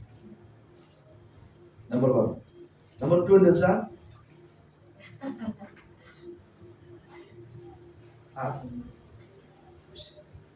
ఒక కన్ను మూసి కన్ను తెచ్చి నువ్వు చేయని సైన్ చేస్తూ ఉంటారు. చేయాలా నాకు తెలవదు, నువ్వు చెప్పాలి. నేను ఏమైనా సలహా అడిగారా? ప్రార్థన చేయమంటావా? నువ్వు నాకు జ్ఞాపకం చేయ మధ్యలో అని. ఎవరికైతే కళ్ళు సగం మూసి సగం తెలిసి సైన్ చేయకూడదు. నీకు ప్రేరణ అనిపిస్తే నువ్వు చేయి, లేకపోతే కళ్ళు మూసుకుని మోగుంటా. మోకరించాలి. ఆడబిడ్డలైతే 13 సంవత్సరాలు పైబడినట్టు ఖచ్చితంగా నెత్తి మీద ముసుకేసుకోవాలి. ఈ రోజుల్లో ప్రపంచం అంతటికి ఉండే బైబిల్. ఏమండి? దేశానికి ఒక బైబిల్, భాషకు ఒక బైబిల్, జాతికి ఒక బైబిల్, కులానికి ఒక బైబిల్, ఊరికి ఒక బైబిల్, రంగుకు ఒక బైబిల్ లేదు. ఒకటే బైబిల్, బోధ ఒకటే. కొంతమంది చూస్తే దెయ్యాలు ఎరగోసుకొని చుట్టూ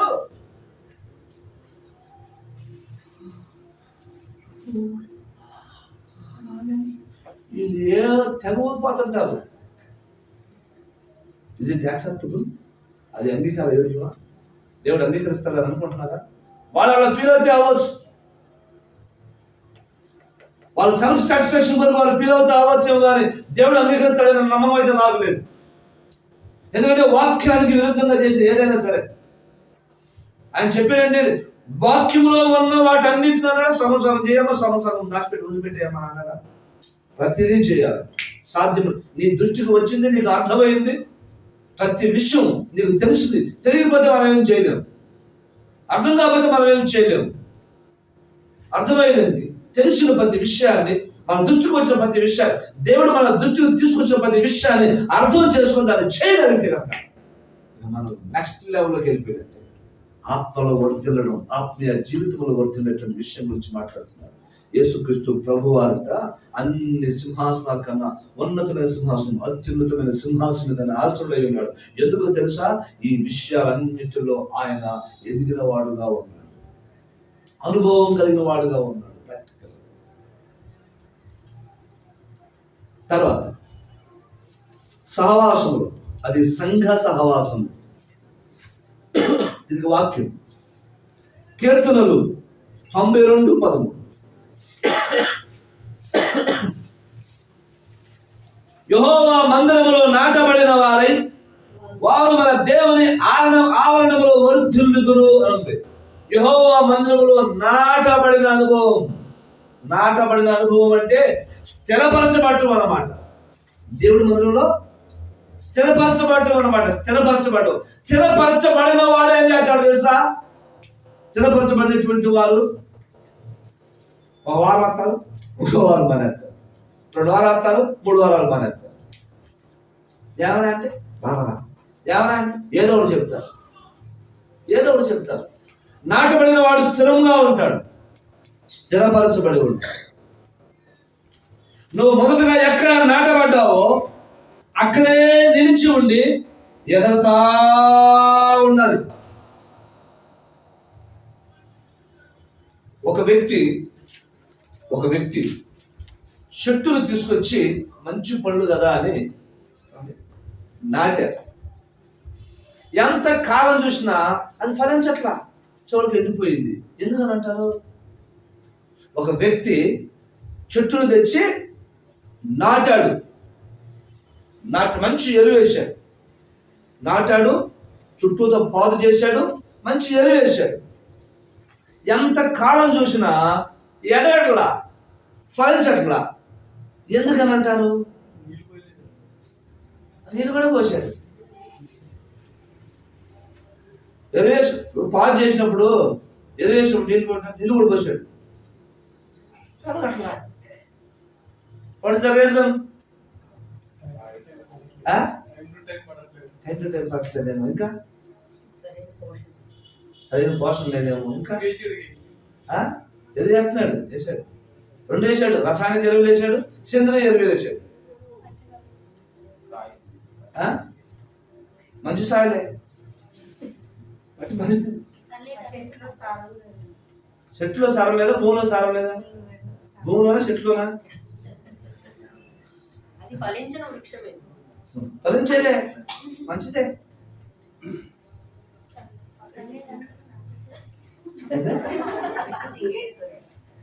ఏదా సన్లైట్ సార్? అసలు వాటర్ సన్లైట్ పడుతుంది, రాత్రి మామూలు అయితే పడుతుంది. చెట్టు ప్రాబ్లం అంటావా? చెట్టు ప్రాబ్లం వేరు పీల్చుకోవట్లేదు.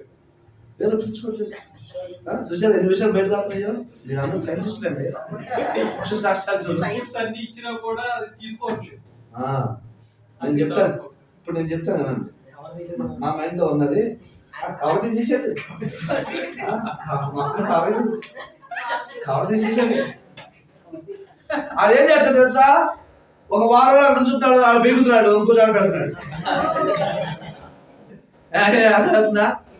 ఓ వారం మళ్ళీ బీగుతాడు, మళ్ళీ ఇంకోసారి పెడతాడు, మళ్ళీ అన్ని పోతున్నాడు, మళ్ళీ నేను పోతున్నాడు, ఎదురు పెడుతున్నాడు, పాలు చేస్తున్నాడు, రోజు చదువుతున్నాడు, మళ్ళీ బీగుతున్నాడు, ఇంకోసారి నాడుతున్నాడు. పీకి నాడుతుంటే ఏమైంది? సచ్చింది. ఒక వారం మొదలుపెట్టినప్పుడు ఆ వేడి గెలిచిన ఎరువుని బట్టి నెమ్మదిగా వేడి లోపల వెళ్తుంది. కొంచెం ఆ వేరు చెట్టు ఆ వేర్లు ఆ భూమికి అలవాటు పడాలి. అలవాటు పడిన తర్వాత దాని వేరు లోపలికి యాక్సెప్ట్ చేస్తాయి.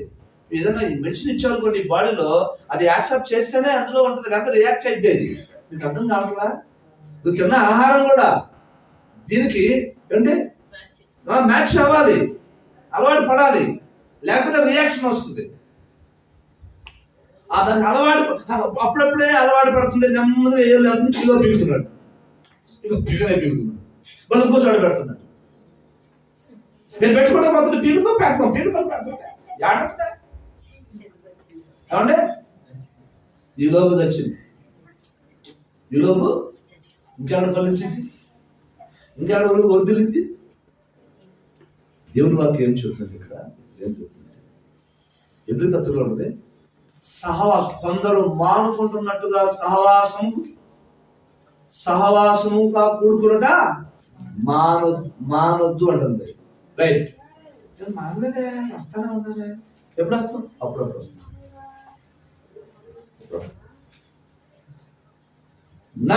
దేవుని మందిరములో నాటబడిన వారై స్థిరముగా ఉండి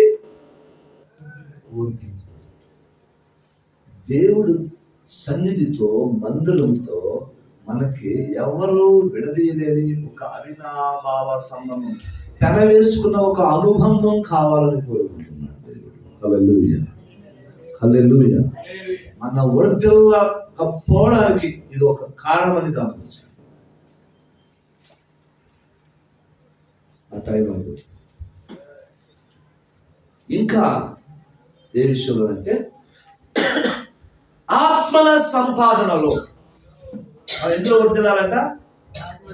ఆత్మల సంపాదనలో వర్ధిల్లాలంట. ఆత్మల సంపాదనలో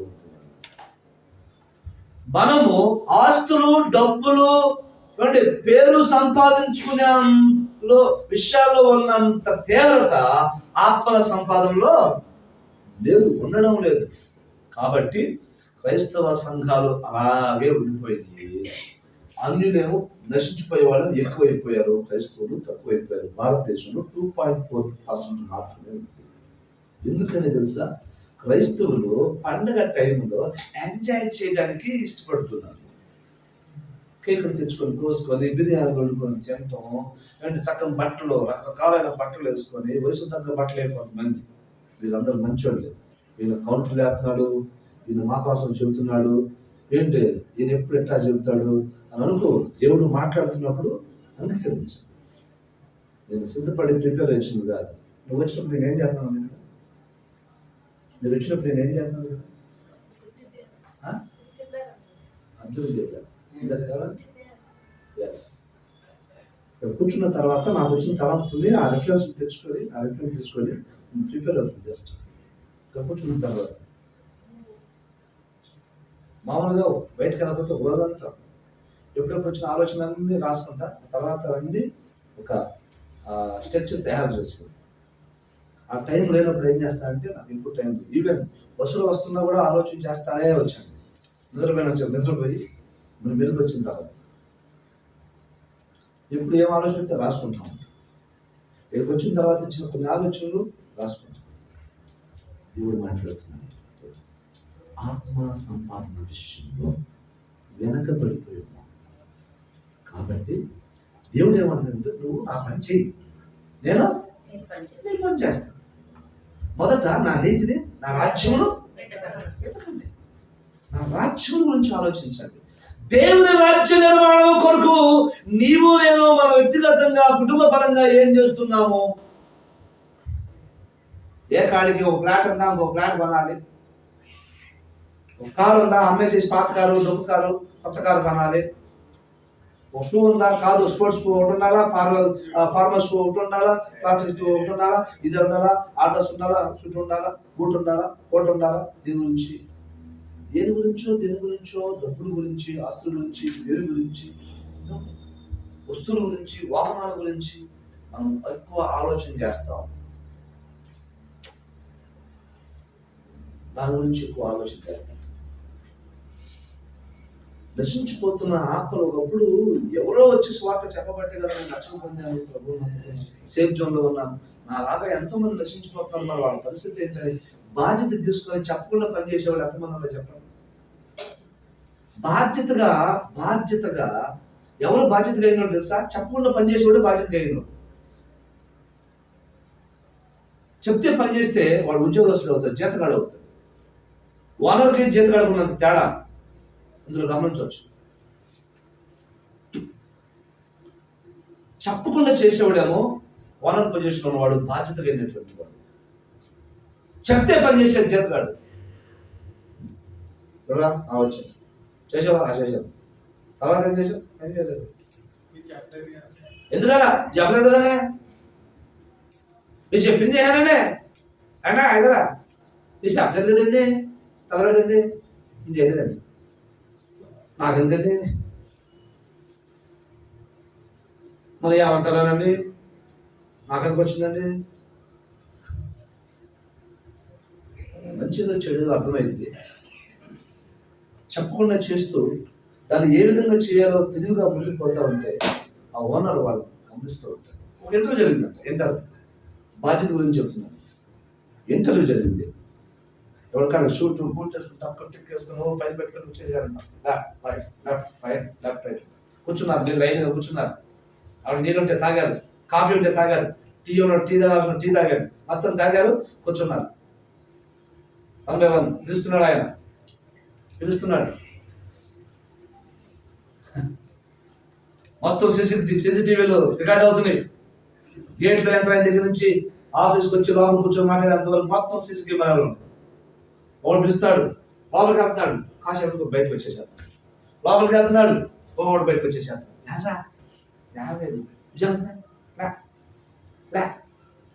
అని పోతానే ఉన్నారు. ఉద్యోగం వచ్చిందా రాలే అని పోతానే ఉన్నారు. ఆయన ఒక వ్యక్తికి మాత్రమే ఉద్యోగం ఇవ్వడానికి ఫిక్స్ అయిపోయాడు. లోపల ఒక వ్యక్తికి మాత్రమే ఉద్యోగం ఇవ్వడానికి ఫిక్స్ అయిపోయాడు. వీళ్ళు చెప్పిన రీజన్స్ ఏవి కూడా, వాళ్ళ ప్రొఫైల్ మాత్రం బ్రహ్మాండంగా ఉంది. మళ్ళా ప్రొఫైల్స్ బ్రహ్మాండంగా ఉంది. ఎవరు ఒకే చేయట్లా. లాస్ట్లో ఒక నెమ్మది కూర్చున్నాడు. పలానా వ్యక్తి లోపలికి వెళ్ళాడు, నీకు ఉద్యోగం రాంటన్నాడు. ఏం అడగాలన్నా, you are selected for the job అన్నాడంట. ఏంటి సార్ వీళ్ళందరికీ నిజమేనా? ఎందుకని సార్? నాకన్నా చాలా మంది వచ్చారు, వేరే వేరే ప్రొఫెషన్స్ లో ఎక్స్పీరియన్స్ పర్సన్స్ కూడా వచ్చారు, వాళ్ళ ప్రొఫైల్ కూడా చాలా బాగుంది. మరి నేను రాగానే నీకు ఉద్యోగం ఇచ్చేసాను పో అని చెప్పేసి అని అంటున్నారేంటి సార్? నన్ను ఏం అడగలేదా సార్? నన్ను ఏం అడగలేదు, జస్ట్ పేరు అడిగారంట, అంతే. జస్ట్ పేరు అడిగాడు. ఆయన ఫైల్ ఆయన చేతికి ఇచ్చాడు. ఆ ఫైల్ ఓపెన్ చేయకుండా పేరు విని నీకు ఉద్యోగం ఇచ్చాను పో అన్నాడంట. ఎందుకనంటే అతను నా సంతోషం బయటకు వచ్చాడు. వీళ్ళందరూ నాకు వచ్చి నిన్నా అంటున్నాను. ఎందుకు? ఎస్, ఐ డోంట్ నో నన్ను ఎందుకు సెలెక్ట్ చేసాడు. నాకు ఆయన చెప్పిన రీజన్ ఏం తెలుసా? గేట్లో నుంచి ఎంటర్ అయినప్పుడు సీసీ కెమెరా చూస్తాం ఎక్కడండి, ఒక పైపు ఎలా పడ వేసింది, వాటర్ మొక్కలు కాడ వాటర్ కొట్టి వేసింది. ఆ పైప్ ఓపెన్ చేస్తుంది, ఆ ట్యాప్ కట్టేలా. ఆ తోట మాది ఆ రోజు మార్నింగ్ గార్డెన్ చేసిండు ఎవడైతే ఉన్నాడో, నీళ్లు పెట్టినాడు, ఆ పైప్ మొదలు పెట్టేసాడు, ట్యాప్ కట్టేలా, నీళ్లు పోతుంది. ఆ వచ్చిన వాళ్ళు కొంచెం అక్కడ దాకా వచ్చి ప్యాంట్ తెచ్చుకొని ఇట్లా వచ్చేసారు అంతే. కానీ లోపలికి ఎప్పుడు కూడా పైప్ ఇక్కడ పడేస్తుంది, ఈ పైప్ ఇక్కడ ఉండకూడదు, నీళ్లు పోతున్నాయి, ఆ ట్యాప్ కట్టలేదు అని ఒక్కడు కూడా ఆలోచించలేదు. ఈ వ్యక్తి ఎంటర్ అవుతున్న పరిస్థితులు, గేట్లు ఎంటర్ అవుతున్న పరిస్థితులను చూసి, ఈ పరిస్థితి చూసి ఆ ముందు నడుచుకుంటూ వెళ్ళేటువంటి వాళ్ళు అబ్జర్వ్ చేసి, నో అది కాదు విధానం అని చెప్పేసి అని ముందు వెళ్ళి ట్యాప్ కట్ చేశాడు, ట్యాప్ ఆఫ్ చేశాడు. ఆ తర్వాత ట్యాప్లో ఉన్న వాటర్ అంతా బయటకు పోయేటట్టుగా చేసి, ఆ పైపులో ఉన్న వాటర్ అంతా కూడా చేసి, ఆ పైపును నెమ్మదిగా మడత పెట్టి ఆ ట్యాప్ దగ్గరలో పెట్టేసి, అప్పుడు చేతులు కొంచెం కట్టుకొని చూసుకొని నెమ్మదిగా వచ్చి కూర్చున్నాడు. ఇది బాధ్యతకైనటువంటి వాడు చేసిన పని. నీవు చేసిన పనిని బట్టి నువ్వు ఎంత బాధ్యతకైన వాడో నాకు అర్థమైంది. ఇక నేనేమి అడగక్కర్లేదు ప్రశ్న. నేను ప్రశ్నలు అడగక మునిపే, నా దగ్గర నువ్వు రాక మునిపే నువ్వు బాధ్యత ఏంటో ఎదిగిన వాడు. నీ పనిని నువ్వు చేస్తావు. ఒట్టి ఒక పైపు నీరు వేస్ట్ అవుతేనే నువ్వు చూడలేకపోయావంటే నా కంపెనీ లాస్ అవుతుంటే నువ్వు ఎట్లా చూస్తావు? నా కంపెనీ ఎదగాలంటే నేనంటూ నాకు కావాలి. నేను ఏ పని చెప్పినా నువ్వు నమ్మకంగా చేస్తావనేది నాకు అర్థమైంది. నువ్వు బాధ్యత గలవాడు, బాధ్యత గలవాడు. గుర్తుపెట్టుకోండి, దేవుడు ప్రతి ఒక్కరిని చూస్తాడు. యెహోవా కనుదృష్టి భూమి అంతటా సంచరిస్తూ ఉంది. సీసీ కెమెరాలు వాళ్ళు పెట్టిన చోటే పనిచేస్తాయి. దేవుని కనుదృష్టి లోకమంతా సంచారం చేస్తుంది. నిన్ను ప్రతి ఒక్కరిని ఆయన దృష్టిస్తూ ఉన్నాడు. గుర్తుపెట్టుకోనండి, దృష్టిస్తూ ఉన్నాడు. గుర్తుపెట్టుకోండి. చూచుచున్న దేవుడు నిన్ను దీవించుకుని వదిలిపెట్టాడు. నిన్ను వర్ధిల్ల చేయకుండా వదిలిపెట్టాడు. నిన్ను ఉన్నతమైన దేశం యొక్క ఉన్నతమైన స్థలాల మీద ఎక్కించకుండా ఎలా వదిలిపెడతాడు? నిన్ను వర్ధిల్ల చేస్తాడు. వర్ధిల్ల చేయాలంటే నేను చెప్తే నువ్వు చేయటం కాదు, ఆయన చెప్తే నువ్వు చేయటం కాదు. ఆయన గుండె చప్పుడు ఏంటో వినాలి. ఆ గుండె చప్పుడు విని అది అర్థం చేసుకొని దాని ప్రకారంగా నువ్వు పనిచేయాలి. ప్రాముఖ్యమైనది, ప్రపంచంలో ప్రాముఖ్యమైనటువంటి విషయం చెప్తున్నాను. ప్రపంచం అంతా క్రిస్మస్ను ఘనంగా జరుపుకోవడానికి కారణం ఏంటో తెలుసా? ఒకే ఒకటి, ద వర్డ్ బికేమ్ ఫ్లెష్. వాక్యము శరీరధారి. నెంబర్ 1. ఎందుకు వర్డ్ వాక్యము శరీరధారి అయ్యింది? పర్పస్ ఏంటి అని అంటే, నశించిన దాన్ని వెతికి రక్షించిన మనుషు కుమారుడు. అది విషయం. ఎందుకయ్యాలంటే విషయం ఇది, అది అర్థం కావాలి మనకి. అదే ప్రతి ఒక్కరి చెవులో గింగులు మనం మోగుతా ఉండాలి. ఆ రెండు మాటలు దానికి ఇంకొక మాట నేను జోడిస్తాను. నేను ప్రకటన గ్రంథం 7వ అధ్యాయం 9వ వాక్యం, అక్కడేముంటుందంటే, ప్రతి జనములను, ప్రతి వంశములను, ప్రతి దేశములను, ప్రతి భాష మాట్లాడేవారు ఎవరు కూడా విడిచిపెట్టబడకుండా అందరూ లెక్కింపచాలని జన సమూహం అనగా దేవుని సన్నిధానంలో ఆయన్ని ఆరాధన చేస్తున్నారంట. హల్లెలూయా. ఈ 3 విషయాలు పెట్టుకోవాలి. Word became flesh. వాక్యము శరీరధారి అయింది. ఎందుకు? నశించిందాన్ని రక్షించడానికి. ఏది ఆ నశించిన దాన్ని ఒకరు ఇద్దరు కాదు, అందరూ, అంతటా ప్రతి ఒక్కరు కూడా, ఎవరు వదిలిపెట్టకుండా ప్రతి ఒక్కరు కూడా స్వార్థ ప్రకటించాలి, రక్షణలో నడిపించాలి. ఇది అర్థమైనటువంటి వాళ్ళు బాధ్యతగా పనిచేస్తారు. ఎవరికి పాఠాలు చెప్పనక్కర్లేదు, ఎవరికి పట్టి మళ్ళా ట్రైనింగ్ ఇవ్వాల్సిన అవసరం లేదు, మళ్ళా మాకు జ్ఞాపకం చేసే అవసరం లేదు. మరి నాకు తెలియదు మీలో ఎంతమంది బాధ్యత కలిగిన వారు ఉన్నారు. దేవుడు మిమ్మల్ని వర్ధిల్ల చేయాలి, దేశం యొక్క ఉన్నత స్థలాల మీద కూర్చుండి పెట్టాలని ఆశ కలిగి ఉన్నాడు.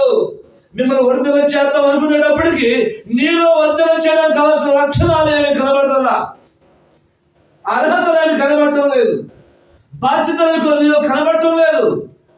బాధ్యతగా ఉన్నవాడు ఈ నెలలో కనీసం రోజుకు ఒక్కరికైనా సువార్తను ప్రకటించాలి.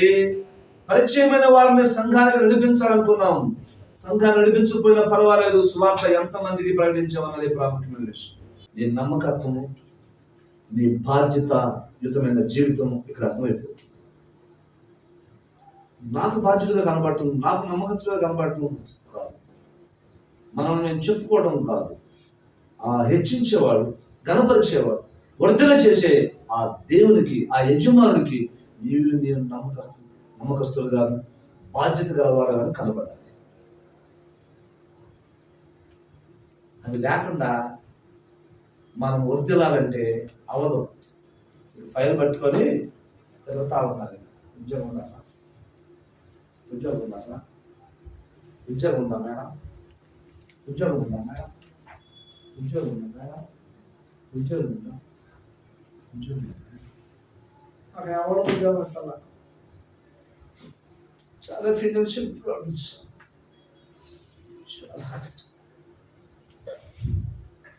అందరూ రిజర్వ్ చేస్తున్నారు, అందరినీ టార్గెట్ చేస్తున్నారు. ఇదే వ్యాధులతో జీవితాన్ని గడపటమే అవుతుంది. దేవుడికి ఇష్టం లేదు, దేవుడికి ఇష్టం. నెక్స్ట్ ఇంకొక విషయం, కానుకలు సమర్పించడం. నువ్వు వర్ధిల్లాలని, వర్ధన కొద్ది ఇవ్వాలని దేవుడు కోరుకున్నాడు. నువ్వు వర్ధిల్లాలని, వర్ధన కొద్ది ఆయనకి ఇవ్వాలని కోరుకుంటున్నాడు. ఇక్కడ రాసిన 1 కొరింథీ పత్రిక 16:2, 1 కొరింథీయులకు రాసిన పత్రిక 16వ అధ్యాయం 2వ వాక్యం, నేను వచ్చినప్పుడు చందా పోగు చేయకుండా ప్రతి ఆదివారమున, ఏంటండి,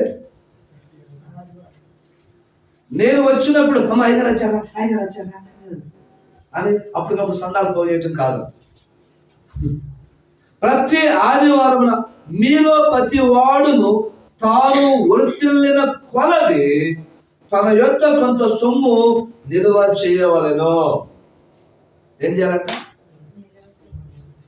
ప్రతి ఒక్కడు వారి యొద్ద కొంత సొమ్ము సందా. నేను వచ్చినప్పుడు పోగేయటం కాదు, ప్రతి ఆదివారం కొంత సొమ్ము పోగు చేయాలి, ఉంచాలి. ఆ సమయం వచ్చినప్పుడు దాన్ని తీసి అట్లా ఇవ్వాలి. దీంట్లో దశమ భాగం అసలు భాగం ఎక్కడతారని చెప్పేసి దశమ భాగం రాశారు బైబిల్లో. అసలు భాగం కూడా ఎగ్గొడతారని కనీసం దశమ భాగమే తగలబెట్టండి రా బాబు అని చెప్పేసి రాశాడు. ఇందులో దశమ భాగమే వేయమని రూల్ కాదు ఇక్కడ. కొత్త నిబంధనలు దశమ భాగం లే. ఆ మాట డైరెక్ట్గా చెప్పేవారు అది కూడా ఎగ్గొడతారు అసలు అని దశమ భాగం అని మెన్షన్ చేస్తూ దానికి ఈ మాట యాడ్ చేశాడు, ప్రతివాడును తాను వర్ధిల్లిన కొలది నేను మిమ్మల్ని వర్ధిల్ల చేస్తాను. మీరు కూడా ఏమవ్వాలి, ఇచ్చే విషయంలో మీరు కూడా వర్ధిల్లాలి. అందుకన్నారా అప్పుడు 5 రూపాయలు వేసేవాళ్ళం అండి, తర్వాత 10 రూపాయలు చేసాం, తర్వాత 20 రూపాయలు చేసాం. 5 రూపాయలకి అయితే దొరకట్లు, లేకపోతే అదే చేయదు. తర్వాత 50 దాకా వచ్చింది. అక్కడి నుంచి ఎదగలేకపోతున్నామండి. నువ్వు నిన్ను వర్ధిల్ల చేయాలని దేవుడు కోరుకుంటున్నాడు. అక్కడి నుంచి నువ్వు ఎదగలేకపోతున్నావు అంటే నీ పరిస్థితి అట్లే ఉంటుంది. నేను చెప్పాను అక్కడ, ఆయన నువ్వు చెప్పాను.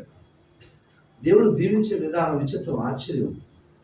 నువ్వు దేవుడికి కుడి చేతున్న ఎడం చేతున్న ఎవరికి తెలియకుండా ఇచ్చేసి మర్చిపో. నువ్వు ఆయన మొత్తం కౌంట్ చేసుకొని ఈ ప్రపంచంలో ఎవరు ఎవరంత ఏమంటే చక్రవడ్డీ చక్రవడ్డీ చక్రవడ్డీ చక్రవడ్డీ చక్రవడ్డీ నీకు ఎంతసేమంటావు అనుకో, వేసి నీకు ఇస్తాడు. బైబిల్ ఒక విషయం చెప్తుంది, మీరు ఎవరైనా సరే నా కోసం ఒక ఇల్లును, పొలాన్ని, అమ్మని, నాన్నని, అక్కని, చెల్లిని, తమ్ముని, అన్నయ్యని నా కోసం పోగొట్టుకుంటే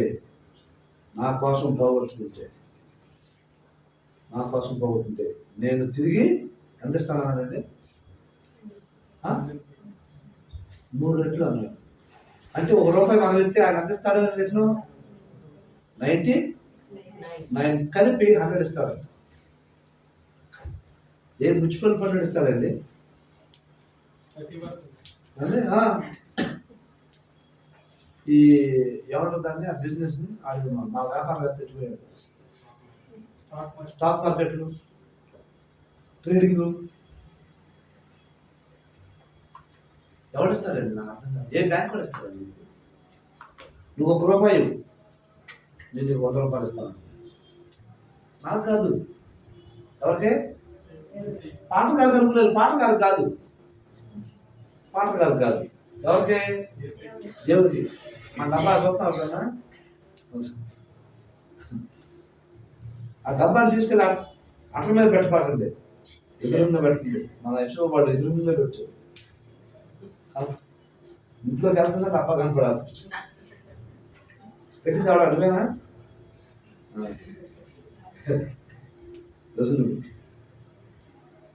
ఎంత ఉంటే అంత అందులో పడేది. పని జరుగుతుంది. ఏమంటాడు? నువ్వు ఇచ్చు విషయంలో కూడా వర్ధిల్లాలి. నేను వర్ధన చేస్తాను అంటున్నా కదా, నేను కదా నేను వర్ధన చేసేది, అభివృద్ధి చేసేది, ఆస్వాదించేది. నీకెందుకు టెన్షన్? నాకు ఇప్పుడు అర్థం కావట్లా.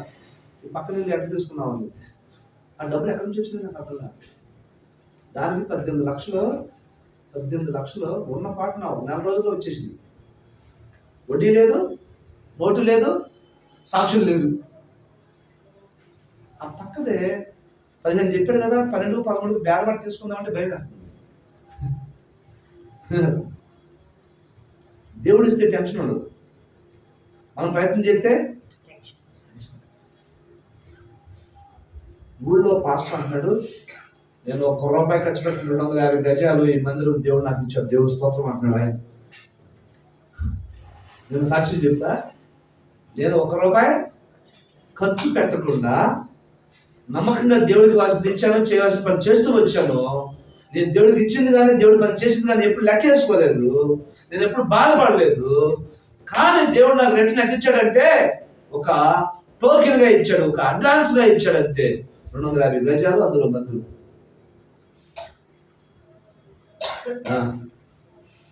దేవుడు ఇచ్చాడు అనుకోండి, వేరే లెవెల్, నెక్స్ట్ లెవెల్. నువ్వు విశ్వాసమైనా సేవకుడు అయినా ఏమైనా బిడ్డలు విధానం ఒకటే, దేవుడు చేసే కార్యాలు ఒకటే. ఒక ఫిజియోథెరపీ డాక్టర్ ఉన్నాడు, ఫిజియోథెరపీ చెడికి వెళ్తా ఉన్నాడు దేశం నగరంలో, సాయినాథపురంలో. ఒక ఫ్యామిలీ పరిచయం అయింది. వాళ్ళిద్దరు ఆడవాళ్ళు, ముసలోళ్ళు. వాళ్ళకి ఆస్తులు బాగా ఉన్నాయి, 1, 2, 3, 4 చోట్ల ఉన్నాయి, డబ్బు ఉంది, ప్రతి నెల పెన్షన్ వస్తుంది. రైల్వే ఎంప్లాయీ, అందులో ఒక ఆమె భర్త కూడా ఎంప్లాయీ చచ్చిపోయాడు, 2 పెన్షన్స్ వస్తాయి. వాళ్ళు చెప్పింది ఏంటంటే, అయ్యా వాళ్ళు హిందువులు, అయ్యా నువ్వు మంచోడు లాగున్నావు, రోజు వచ్చి ప్రేమతో మాతో మాట్లాడి మాకు సేవ చేసి ఎంతో ఫిజియోథెరపీ ఏంటి, నీ మీద మాకు నమ్మకం కలుగుతుంది, చిన్న సహాయం చేయి, నీ రుణం ఉంచుకోము అని అన్నారంట. నువ్వు రుణం అక్కర్లేదు కానీ అంత పెద్ద పెద్ద మాట ఎందుకు లేదు, మీకు ఏం సహాయం కావాలి చెప్పండి, నేను చేసి పెడతాను. నా తల్లి లాంటి వాళ్ళు మాకు కొంచెం తింటాను, వాటికి కొంచెం ఫ్రూట్స్ అని కొన్ని ఫుడ్ ఐటమ్స్ తీసుకొచ్చి మాకు అప్పుడు మందులు కావాల్సిన మందులు మాకు అందజేయండి. మేము దానికి డబ్బులు ఇస్తాం, వర్క్నే కాదు, డబ్బులు ఇస్తాం. కొంతకాలం చేశాడంట. ఆ తర్వాత అయ్యా ఏ రోజు ఎక్కడ ఉంటుందో మాకు తెలియదు కాబట్టి మేము ఉన్నప్పుడే అంటే మేము ఉన్నప్పుడు నేను రుణం తీర్చుకుందాం అనుకుంటున్నాం అని 15 సంవత్సరాల 2014 10 సంవత్సరాల క్రితం 40 లక్షల రూపాయల ఇల్లు, ఒక అపార్ట్మెంట్ ఆయన పేరు రాయించేసాడు. అర్థమవుతుంది చెప్పే మాట. 40 లక్షల రూపాయలు అపార్ట్మెంట్, ప్లాట్. అది కాకుండా వాళ్ళు ఉన్నది మళ్ళీ ఆ ప్లాట్ వేరే. అది కాకుండా కోటిలో ఉంది ఇంకోటి, కోటి బ్యాంక్ బజార్లో ఉంది. నేను నాకు తెలిసి వెళ్ళాను. ఆయన పేరు రాయించేసాడు, డాక్యుమెంట్ రిజిస్ట్రేషన్ ఇచ్చేసేసాడు. మమ్మల్ని చూసుకో సార్. దీన్ని ఏమంటారు చెప్పండి? ఆయన సేవకుడు కాదుమా, ఆ పాస్టర్ గారు కాబట్టి అందరూ ఎత్తారు, పాటలు కాబట్టి మా విశ్వాసం దేవుడు ఎత్తారండి, మీరు కష్టపడితే లేకపోతే అట్లా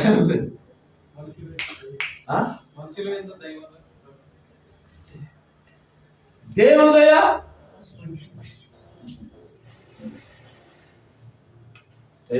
చాలా కానీ నమ్మకత్వం ఏది, నీ బాధ్యత ఏది, నువ్వేం చేస్తున్నావు, ఏమిస్తున్నావు? వాళ్ళు ఎక్కువ ఇచ్చామనుకో, అమ్మో డబ్బులు పాటగా రాయం చేసుకుంటారు. అట్ట కాదురా, ఒక వారం ఒక నెలలోనేమో ఈ పాట కాదు, ఇంకో నెల ఈ పాట కట్టుకోవాలి, ఇంకో నెలేమో ఈ పాట కట్టుకోవాలి, ఇంకో నెలేమో ఈ పాట కట్టుకోవాలి. మళ్ళీ ఈ పాట కాదు వచ్చినప్పుడు మళ్ళీ 6 నెలలు తిరుగుతుంది. అర్థం కదా? ఒక చోట స్థిరం, ఒక చోట నమ్మకం. నువ్వు అక్కడి నుంచి అలాగ వర్తిస్తావు. దేశం యొక్క ఉన్నత స్థలాల మీద ఆయన తీసుకుంటాడు, ఫలభరితంగా చేస్తాడు. నేను అనేక దేవుడికరంగా దేవుడు ఇస్తే మనం ఆశపడకుండా, దేవుడు ఇస్తే అది మనకు తృప్తి కలుగుతుంది. మనం ఆశపడి పీడించి మనం వసూలు చేసుకునే అనుకోండి, అది ఎప్పటికీ మనశ్శాంతి ఇవ్వదు, మనకు దీవెన కాదు. ఎట్ట వచ్చింది అట్ట పోయి, ఎట్ట వచ్చిందే అట్ట పోతాను. దేవుని ఎందుకు నిరీక్షణ వచ్చి నువ్వు చేయవలసింది ఆత్మ సంబంధమైన విషయాల్లో నువ్వు చెయ్యి, బాధ్యత కలిగి. దేవుడు బ్లెస్ చేసే విధానం నెక్స్ట్ లెవెల్ దేవుడు మేము కలుగుతాక. హల్లెలూయా, హల్లెలూయా. రెండవది వచ్చేసి మనుషుల దయ ఉంది. ఇదేమో దేవుని దయ, యెహోవా దయ, అంటే ఆత్మ సంబంధమైన విషయాలు వద్దలడు. రెండవది మనుషుల దయ, భౌతిక సంబంధమైన జీవితంలో వద్దలడు. దీనికి 2-3 రెఫరెన్స్ ఇచ్చి నేను ముగించేస్తాను. తర్వాత ఏమంటే దైవాధీనం తర్వాత చూసుకుంటాం. మొదటి దినవృత్తాంతం 4వ అధ్యాయం 38వ వాక్యం. మొదటి దినవృత్తాంతముల గ్రంథము 4వ అధ్యాయం 38వ వాక్యం. పేళ్ల వరుసలను వ్రాయబడిన వీరు తమ తమ వంశములలో పెద్దలయ్యుండిరి. వీరి పితరుల ఇళ్ళు బహుగా వర్ధిల్లేను. ఏంటంట? వారి యొక్క ఇండ్లు బహుగా వర్ధిల్లాయి. నువ్వు మొట్టమొదటిగా ఆత్మ సంబంధమైన విషయంలో నువ్వు వర్ధిల్లాలని దేవుడు కోరుతున్నాడు. అటు గుర్తుపెట్టుకోండి, మర్చిపోవు. రెండవదిగా ఏం చెప్తాడంటే, ఎప్పుడైతే ఆత్మ సంబంధంగా నువ్వు భౌతికమైన విషయాల మీద మనసు పెట్టకుండా ఆత్మ సంబంధమైన విషయాల మీద మీరు మనసు పెట్టి వర్ధిల్లుతూ ఉంటారు, బాధ్యత కలిగి ఉంటారు, నమ్మకంగా ఉంటారు, ఆయన వర్ధిల్ల చేస్తాడంట. ఆయన వర్ధిల్ల చేస్తాడు. మనసు ఉంటే దాన్ని వర్ధిల్ల చేస్తాడు.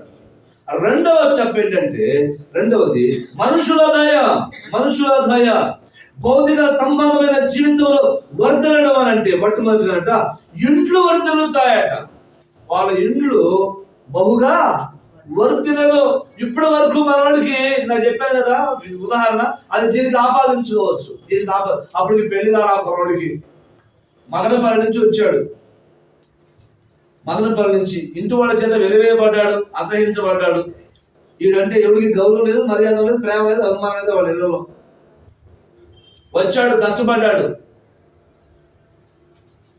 డిగ్రీ డిస్కంటిన్యూ చేసి మళ్ళీ అక్కడి నుంచి వచ్చి విజయవాడ నేర్చుకొని అక్కడి నుంచి హైదరాబాద్కి వచ్చాడు.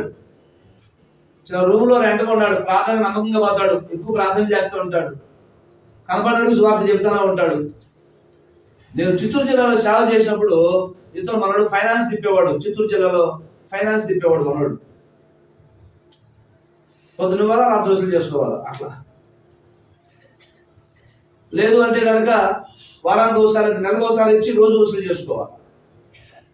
అట్లా ఫైనల్ ఆ రకంగా మనోడు అక్కడ ఉండేవాడు. చదువు డిస్కంటిన్యూ చేశాడు. తర్వాత ఎవరు పట్టించుకోవట్లేదని అప్పుడు పీజీలో నేర్చుకోవాలి ఆలోచన వచ్చి వెళ్ళాడు. ఎవరు ఇచ్చాడు సార్ తెలియదు. నేను అక్కడ చిత్తూరులో సేవ చేసినప్పుడు మనోడు నాకు సపోర్టివ్గా ఉండేవాడు. నాకు కావాల్సిన బియ్యం, కూరగాయలు, చేతుల ఖర్చుకి, ఛార్జీలు కట్టిన డబ్బులు మనోడే నాకు సపోర్ట్ చేశాడు. అతను నాకు ఇప్పుడు 2000 సంవత్సరం నుంచి నాకు పరిచయం. 2000 సంవత్సరం నుంచి పరిచయం అంటే 25 సంవత్సరాలు. ఇప్పుడు దాన్ని చెప్పిన స్టోరీ. అప్పటి నుంచి అతను ఏంటో, అతని జీవితం ఏంటో, బతికేంటో నాకు తెలుసు. పునాది ఒక ప్లేట్ ఎవరు కట్టాలని చెప్పేసి బోతులు తీస్తే పిల్లలు వేయటానికి డబ్బులు లేక అది ఆపేస్తే ఆ ఒక బోతులో తెల్లవారుజాము 4 గంటల నుంచి ఒక బోతులో కూర్చొని వెండి ప్రార్థన చేసేవాళ్ళు. అయ్యా దిక్కునాయన ప్లేట్ ఎవరు కట్టినాయని చెప్పేసి ఆ బోతులు తీసిన వాళ్ళు మేము. ఆ రకంగా ప్రతిఫలాశించుకొని పనిచేసేవాళ్ళు. దేవుడు మొట్టమొదటి విషయంగా ఇల్లును ఏర్పాటు చేశాడు. ఇల్లును దేవుడు అభివృద్ధి పరిచాడు, వర్ధల్లో చేశాడు. ఇల్లు చేసిన తర్వాత దేవుడు పెళ్లి కాకుండా పెళ్లి చేయకుండా మొదలు పెడతాడా? ఖచ్చితంగా చేస్తాడు పెళ్లి. చదవండి 2వ ఆయన హృదయ వాంఛ ఏమైందో. 68:6 కీర్తన గ్రంథం 68:6 కీర్తనలు. దేవుడు ఏకాంగులను సంసారులుగా చేయవాడు, ఆయన బంధింపబడిన వారిని విడిపించి వారిని వర్ధల్లో చేయవాడు. దేవుడికి స్తోత్రం కలుగుగాక. ఏంటంట? ఆయన ఏకాంగులను సంసారులుగా చేసేవాడట. పెళ్లి విషయంలో మీకు అధైర్యపడక్కర్లేదు, ఆలోచించనక్కర్లేదు. దేవుడు ఇల్లును ఏర్పాటు చేసి ఇల్లును వర్ధలు చేస్తాడు. ఫస్ట్ ఇల్లుని వర్ధలు చేస్తాడంట. అందుకనే సామెత కూడా లోకంలో ఉంది. లోకంలో సామెత, ముందు ఇల్లు కట్టి చూడు, పెళ్లి ముందు పెళ్లి చేసి చూడతాను, ఇల్లు కట్టి చూడాలని ఎందుకు అనలేదు? పెళ్లి కంటే ముందు ఇల్లు లేకపోతే నీకు ఎవరు పిల్లలేవు. ఇల్లు లేకపోతే అంత బాగుంది, అబ్బాయి ఉద్యోగం చేస్తాడు, మంచోడే, ప్రార్థన చేసుకుంటాడు, అన్ని బాగుంది. ఇల్లు ఉన్నా మా పిల్లల్ని పెళ్లి చేసుకుని ఏడ తీసుకెళ్ళి పెడతాం? రెంట్లో ఇల్లు రెంట మహమ్మద్ సొంత ఉద్యోగం చేయడం పట్ల సొంత ఇల్లు చాలంటారు కొంతమంది. సొంత ఇల్లు ఉంటే చాలు. అందుకనే దేవుడు ఇర్మియా గ్రంథంలో రాస్తాడు, మీరు తోటలు నాటండి, ఇన్కమ్ సంపాదించండి, తర్వాత ఇల్లు కట్టుకోండి, తర్వాత మీ పిల్లలకి పెళ్లి చేయండి అని. ఫస్ట్ తోటలు నాటాలి, ఇన్కమ్ జనరేషన్. రెండవది షెల్టర్, ఇల్లు కట్టుకోండి. మూడవది మీ కుమారులకు పెళ్లి చేయండి. ఇది దైవికమైన క్రమం. ఇది మనం కూడా చేయాల్సిందే. మనవాడు ఏం చేస్తారు తెలుసా? పప్పులు అడిగేస్తుంటే తెలుసా? మనవాళ్ళు వీళ్ళు చెప్పి మాట అంటలేదు. వీడు గాలత్తంగా తిరుగుతున్నాడు రా రోడ్లో. అబ్బాయి ఎయిర్ ఫోర్స్ లో పని చేస్తున్నాడు. ఇంట్లో తిరగటం, రోడ్డు మీద తిరగటం. వీడికి పెళ్లి చెప్తే చక్కగా అవుతాడు రా. వీడికి గుర్తుమండి అయ్యారు రా, పెళ్లి చేయరు. వీడు చక్కగా అవడం కోసం ఇంకో పిల్ల జీవితాన్ని నాశనం చేస్తారా? గాలోడికి ఇచ్చి పెళ్లి చేసి. ఏమంటే వీడు చక్కగా అవడం కోసం వీడి జీవితాన్ని బాగు చేయాలని ఈ తల్లిదండ్రులు స్వార్థం కాదు, ఇంకో పిల్ల జీవితం నాశనం చేయటమేగా. ఆ పెళ్లి చేసిన కాడి నుంచి వీడు కొంపలో ఉంటూ అలవాట్లేదుగా, ఆడు వెళ్ళిపోతూ ఉంటాడు. వస్తాడు నా రాజు అని వాడికి అనుమానుకొని ఎదురు చూసుకుని కూర్చోవాలి. వాడు ఎప్పుడు వస్తున్నాడు? తాగేసి ఏడు మంది తిరుగుతున్నాడు, ఏడపడిపోయి ఉన్నాడు, ఏడ తిరుగుతున్నాడు, ఏ గురుకుంట్ల కాడ తిరుగుతున్నాడు అంటున్నాడు, దుల్లాడుతున్నాడు.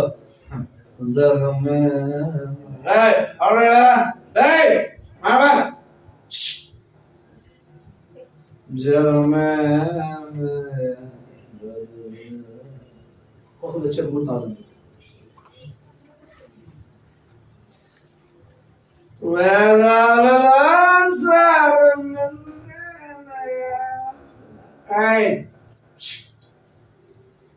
వాళ్ళ కోసం నేను ఎదురు చూస్తాను. ఎవరు ప్రస్తుతం తెలియదు. ఒకడు బాగు చేయడం కోసం ఇంకొకటి జీవితాన్ని నాశనం చేస్తాం. There are a lot of examples in my mind. వీళ్ళు ఉన్నాయి చెప్పాలి, ఎన్నో ఉదాహరణలు. రోడ్డు మీద ఖాళీగా పనిపాట, ఉద్యోగ సత్యం లేకుండా, సంపాదన లేకుండా అమ్మ నాన్న పెడుతుంటే తిరుగుతున్నాడు కాబట్టి పెళ్లి చేద్దాం కాదు. First of all job security, income generation కావాలన్నాడు బైబిల్ చెబుతుంది. 8 చదువులు కావాలని. తర్వాత 29 5 వారు అట్లా ఉంటాయి. 29 వచ్చిన ఎగ్జాక్ట్ అనిపించింది. అర్థంగా 5 నుంచా? అదే రాసుకోండి, చదువు చెప్పేసారు. రెండవది ఇల్లు కట్టుకోవాలి. ఆ తర్వాత నీవు ఈ ఆప్యాయమైన అనుభవాల్లో ఎదిగి ఉంటే అసలు ఎదగక్కర్లా, నువ్వు టెన్షన్ పడక్కర్లా, నువ్వు దేవుని భయపడక్కర్లేదు. దేవుడు నడిపిస్తాడంతే. వెతుక్కుంటూ వస్తావు. దేవుడి మీద నువ్వు హోప్ పెట్టుకోడు, ఘనంగా జరిగిస్తాడు అన్నాడు. ఈ వివాహ జీవితాన్ని ఆయన వృద్ధులే చేస్తాడంట. వృద్ధులు చేసినప్పుడట, అయ్యో పాపం పిల్ల జీవితం ఆగమైపోయిందా, ఇదేంట్రా, అయ్యో పిల్లడు మంచోడు కానీ అధిక మంది దొరికినాడు ఆయన, అది వచ్చి కొంపలో పెట్టేసింది ఆయన, అమ్మాయి అడుగు పెట్టింది మొత్తం హరించుకుపోయింది స్వామి అనే డైలాగులు రావండా. చూసినప్పుడు జనాలందరూ మన గురించి మాట్లాడుకుంటారంట. ఎంత చూడచక్కని జంట అది, చూడ ముచ్చటైన జంట అది, ఎంత అన్యూన్యంగా ఉన్నారు వాళ్ళు, ఇదంతా వచ్చిన పాడు ఎంత మంచిదో, ఎంత చక్కని పాడులో, ఎంత చక్కనాలుడో. మొన్న ఒక ప్రార్థన పెడితే ఆ ప్రార్థనలో మామగారు సాక్ష్యం ఇస్తున్నాడు, అత్తగారు సాక్ష్యం ఇస్తా ఉంది. చక్కని ఆలస్యమైన చక్కని అల్లుడు దేవుడు మాకు అనుగ్రహించాడని. ఏంటంటే చక్కని అల్లుడు. ఆ అల్లుడు గారు ముందు ఉద్యోగం సంపాదించుకున్నాడు, తర్వాత ఊర్లో ఇల్లు కట్టుకున్నాడు, ఆ తర్వాత పెళ్లి. నువ్వు వెతుకున్నావా సంబంధం కోసం? నీకు వెతుకోకుండా వచ్చిందా చెప్పి? నువ్వేమైనా ప్రయత్నం చేసావా? చెప్పియా ఏంటి అనువా? అది పెళ్లి కూడా వద్దాడు అప్పుడే. ఎక్కడ జరిగింది? ఊహించినట్టు జరిగిందో ఊహించినట్టు ఎక్కువ జరుగుతుంది చెప్పి అడిగిన వాడు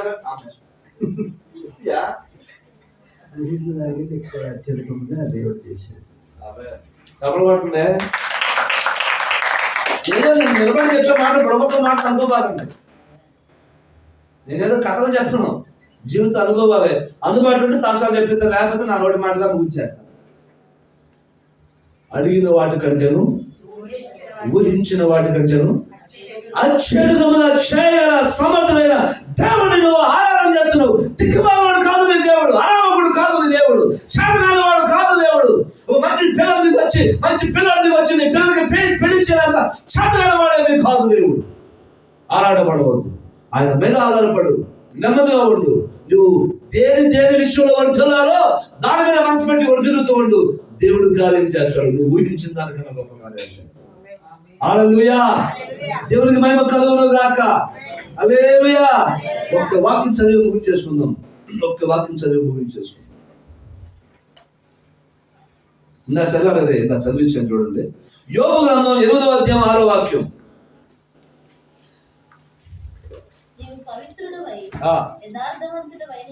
నీవు పవిత్రుడవై యథార్థవంతుడవైన ఎడల నిశ్చయముగా ఖచ్చితంగా అంటున్నాడు, నీవు పవిత్ర జీవితాన్ని కలిగి ఉండి దేవుడు నీ జీవితంలో కార్యము చేయాలంటే we should be like this. ఏమిటి? పరిశుద్ధ జీవితం కలిగి ఉండాలి. ఫస్ట్ నీ మాటలలో పరిశుద్ధత కావాలి, నీ ఆలోచనలో పరిశుద్ధత కావాలి, నీ చూపులో పరిశుద్ధత కావాలి, నీ బాటలో పరిశుద్ధత కావాలి, నీ నడకలో పరిశుద్ధత కావాలి, నీ క్రియలో పరిశుద్ధత కావాలి. All your body, mind, soul, everything should be holy. Crystal clear గా ఉండాలి. సెకండ్ థింగ్, రెండవది యథార్థవంతుడుగా ఉండాలి. యథార్థం లోపల ఒకటి పెట్టుకొని పైకి ఒకటి మాట్లాడడం, పైకి ఒకటి చేయడము కాదు. లోపల ఒకటి, హృదయంలో అనుకున్నది ఒకటి, పైకి వేరే ఒకటి చేసేవాళ్ళం గాను, మాట్లాడేవారు గాను, ప్రవర్తించేవారు గాను ఉండకూడదు. అప్పుడు ఆయన కార్యం చేస్తాడంట. నువ్వు అడగకుండానే నువ్వు ఊహించిన దానికన్నా ఎక్కువ, నువ్వు అడగకుండానే ఊహించిన దానికన్నా ఎక్కువ ఆయన వర్ధలు చేయాలంటే, కార్యం చేయాలి. నువ్వు పరిశుద్ధుడు, యథార్థవంతుడు. ఆయన అంటాడు ఖచ్చితముగా, నిశ్చయముగా ఆయన నీ యందు, అంటే శ్రద్ధ నిలబడడం అంటే ఫోకస్ గా అన్నమాట. లైట్ ఫోకస్ ప్రత్యేకంగా నీ మీద ఎట్లా పడుతుందో ఆ రకంగా ఆయన నీ మీద ఫోకస్ పెట్టి నీ నీతికి, యథార్థతకి, నీ పరిశుద్ధతకి తగినట్టుగా నీ నివాస స్థలాన్ని వర్ధన చేస్తాను. నీ కుటుంబాన్ని, నీ ఇంటిని, నీ జీవితాన్ని, నీ ఫ్యామిలీ లైఫ్ని చేస్తా. బాధ్యత నేను తీసుకుంటా. ఇది ఫిజికల్ థింగ్స్ అన్నమాట, భౌతిక సంబంధమైన విషయాలు. దేవుడు ఒక విషయంలోనే కాదు, అన్ని విషయాలు, అన్ని రంగాలను వర్తిల్లాలని కోరుకుంటున్నాడు. ఆత్మయందు వర్తిల్లినట్టుగా అన్ని విషయాలు అన్నట్టు చూడండి. అన్ని విషయాలు, physical things and spiritual things, అన్ని రంగాల్లో నువ్వే బెటర్ పొజిషన్ లో ఉండాలి, నా బిడ్డలు ఉన్నత స్థితిలో ఉండాలని కోరుకుంటున్నాడు. మనమేమో ఏదో అరాఫరా బతుకులు బతికేసి బతికి చచ్చిపోతే సార్లే మనం అనుకుంటున్నాం, దిక్కుమాలు బతుకు. ఆయన ఆలోచనలు నీ పట్ల గొప్పగా ఉన్నాయి, అవి నెరవేరాలని ప్రార్థించి కలుపుస్తాం. That was the God's heart beating for you. అది దేవుని గుండె చప్పుడు అయి ఉంది నీ పట్ల. ఒకసారి వింటావా? నీకు వినపడుతుందో లేదో నాకు తెలియదు. విను ఒకసారి, ఆయన గుండె చప్పుడు విను. నిన్ను కాకపోతే ఎవరినే వదిలి చేస్తాడు ఆయన, నీకు కాకపోతే ఎవరికి ఎత్తాడు ఆయన ఆశీర్వాదం. నీకెందుకు వచ్చిన టెన్షన్ నాకు అర్థం కాదు. అసలు నేను చూసుకుంటానని ఆయన అంటే ఆలోచించి అర్థం చేసుకో. దేవుడు నాతో మాట్లాడాడు అని భావిస్తే భరోసా కలిగి దేవుడు కార్యం చేయబోతున్నాడు. నమ్మదగిన దేవానికి వందనాలు, స్తోత్రాలు. నాతో మాట్లాడినందుకు ఈ మాటలు నాటబడి ప్రజల హృదయాల్లో ఫలభరితమగులు దాకా సహాయం చేయండి. ఆస్వాదించి వృద్ధులు చేయండి. మహిమ మీకు. ప్రతి ఒక్కరిని కూడా మీరు దర్శించండి. ఆత్మీయులుగా, భౌతికంగా, రెండు విధాలుగా అన్ని రంగాలలో వర్ధనలు చేసి దేశం యొక్క ఉన్నత స్థలముల మీద ఎక్కించుము తండ్రి. యేసు నామములో అడిగి వేడుకుంటూ ప్రార్థిస్తున్నాము తండ్రి. ఆమేన్.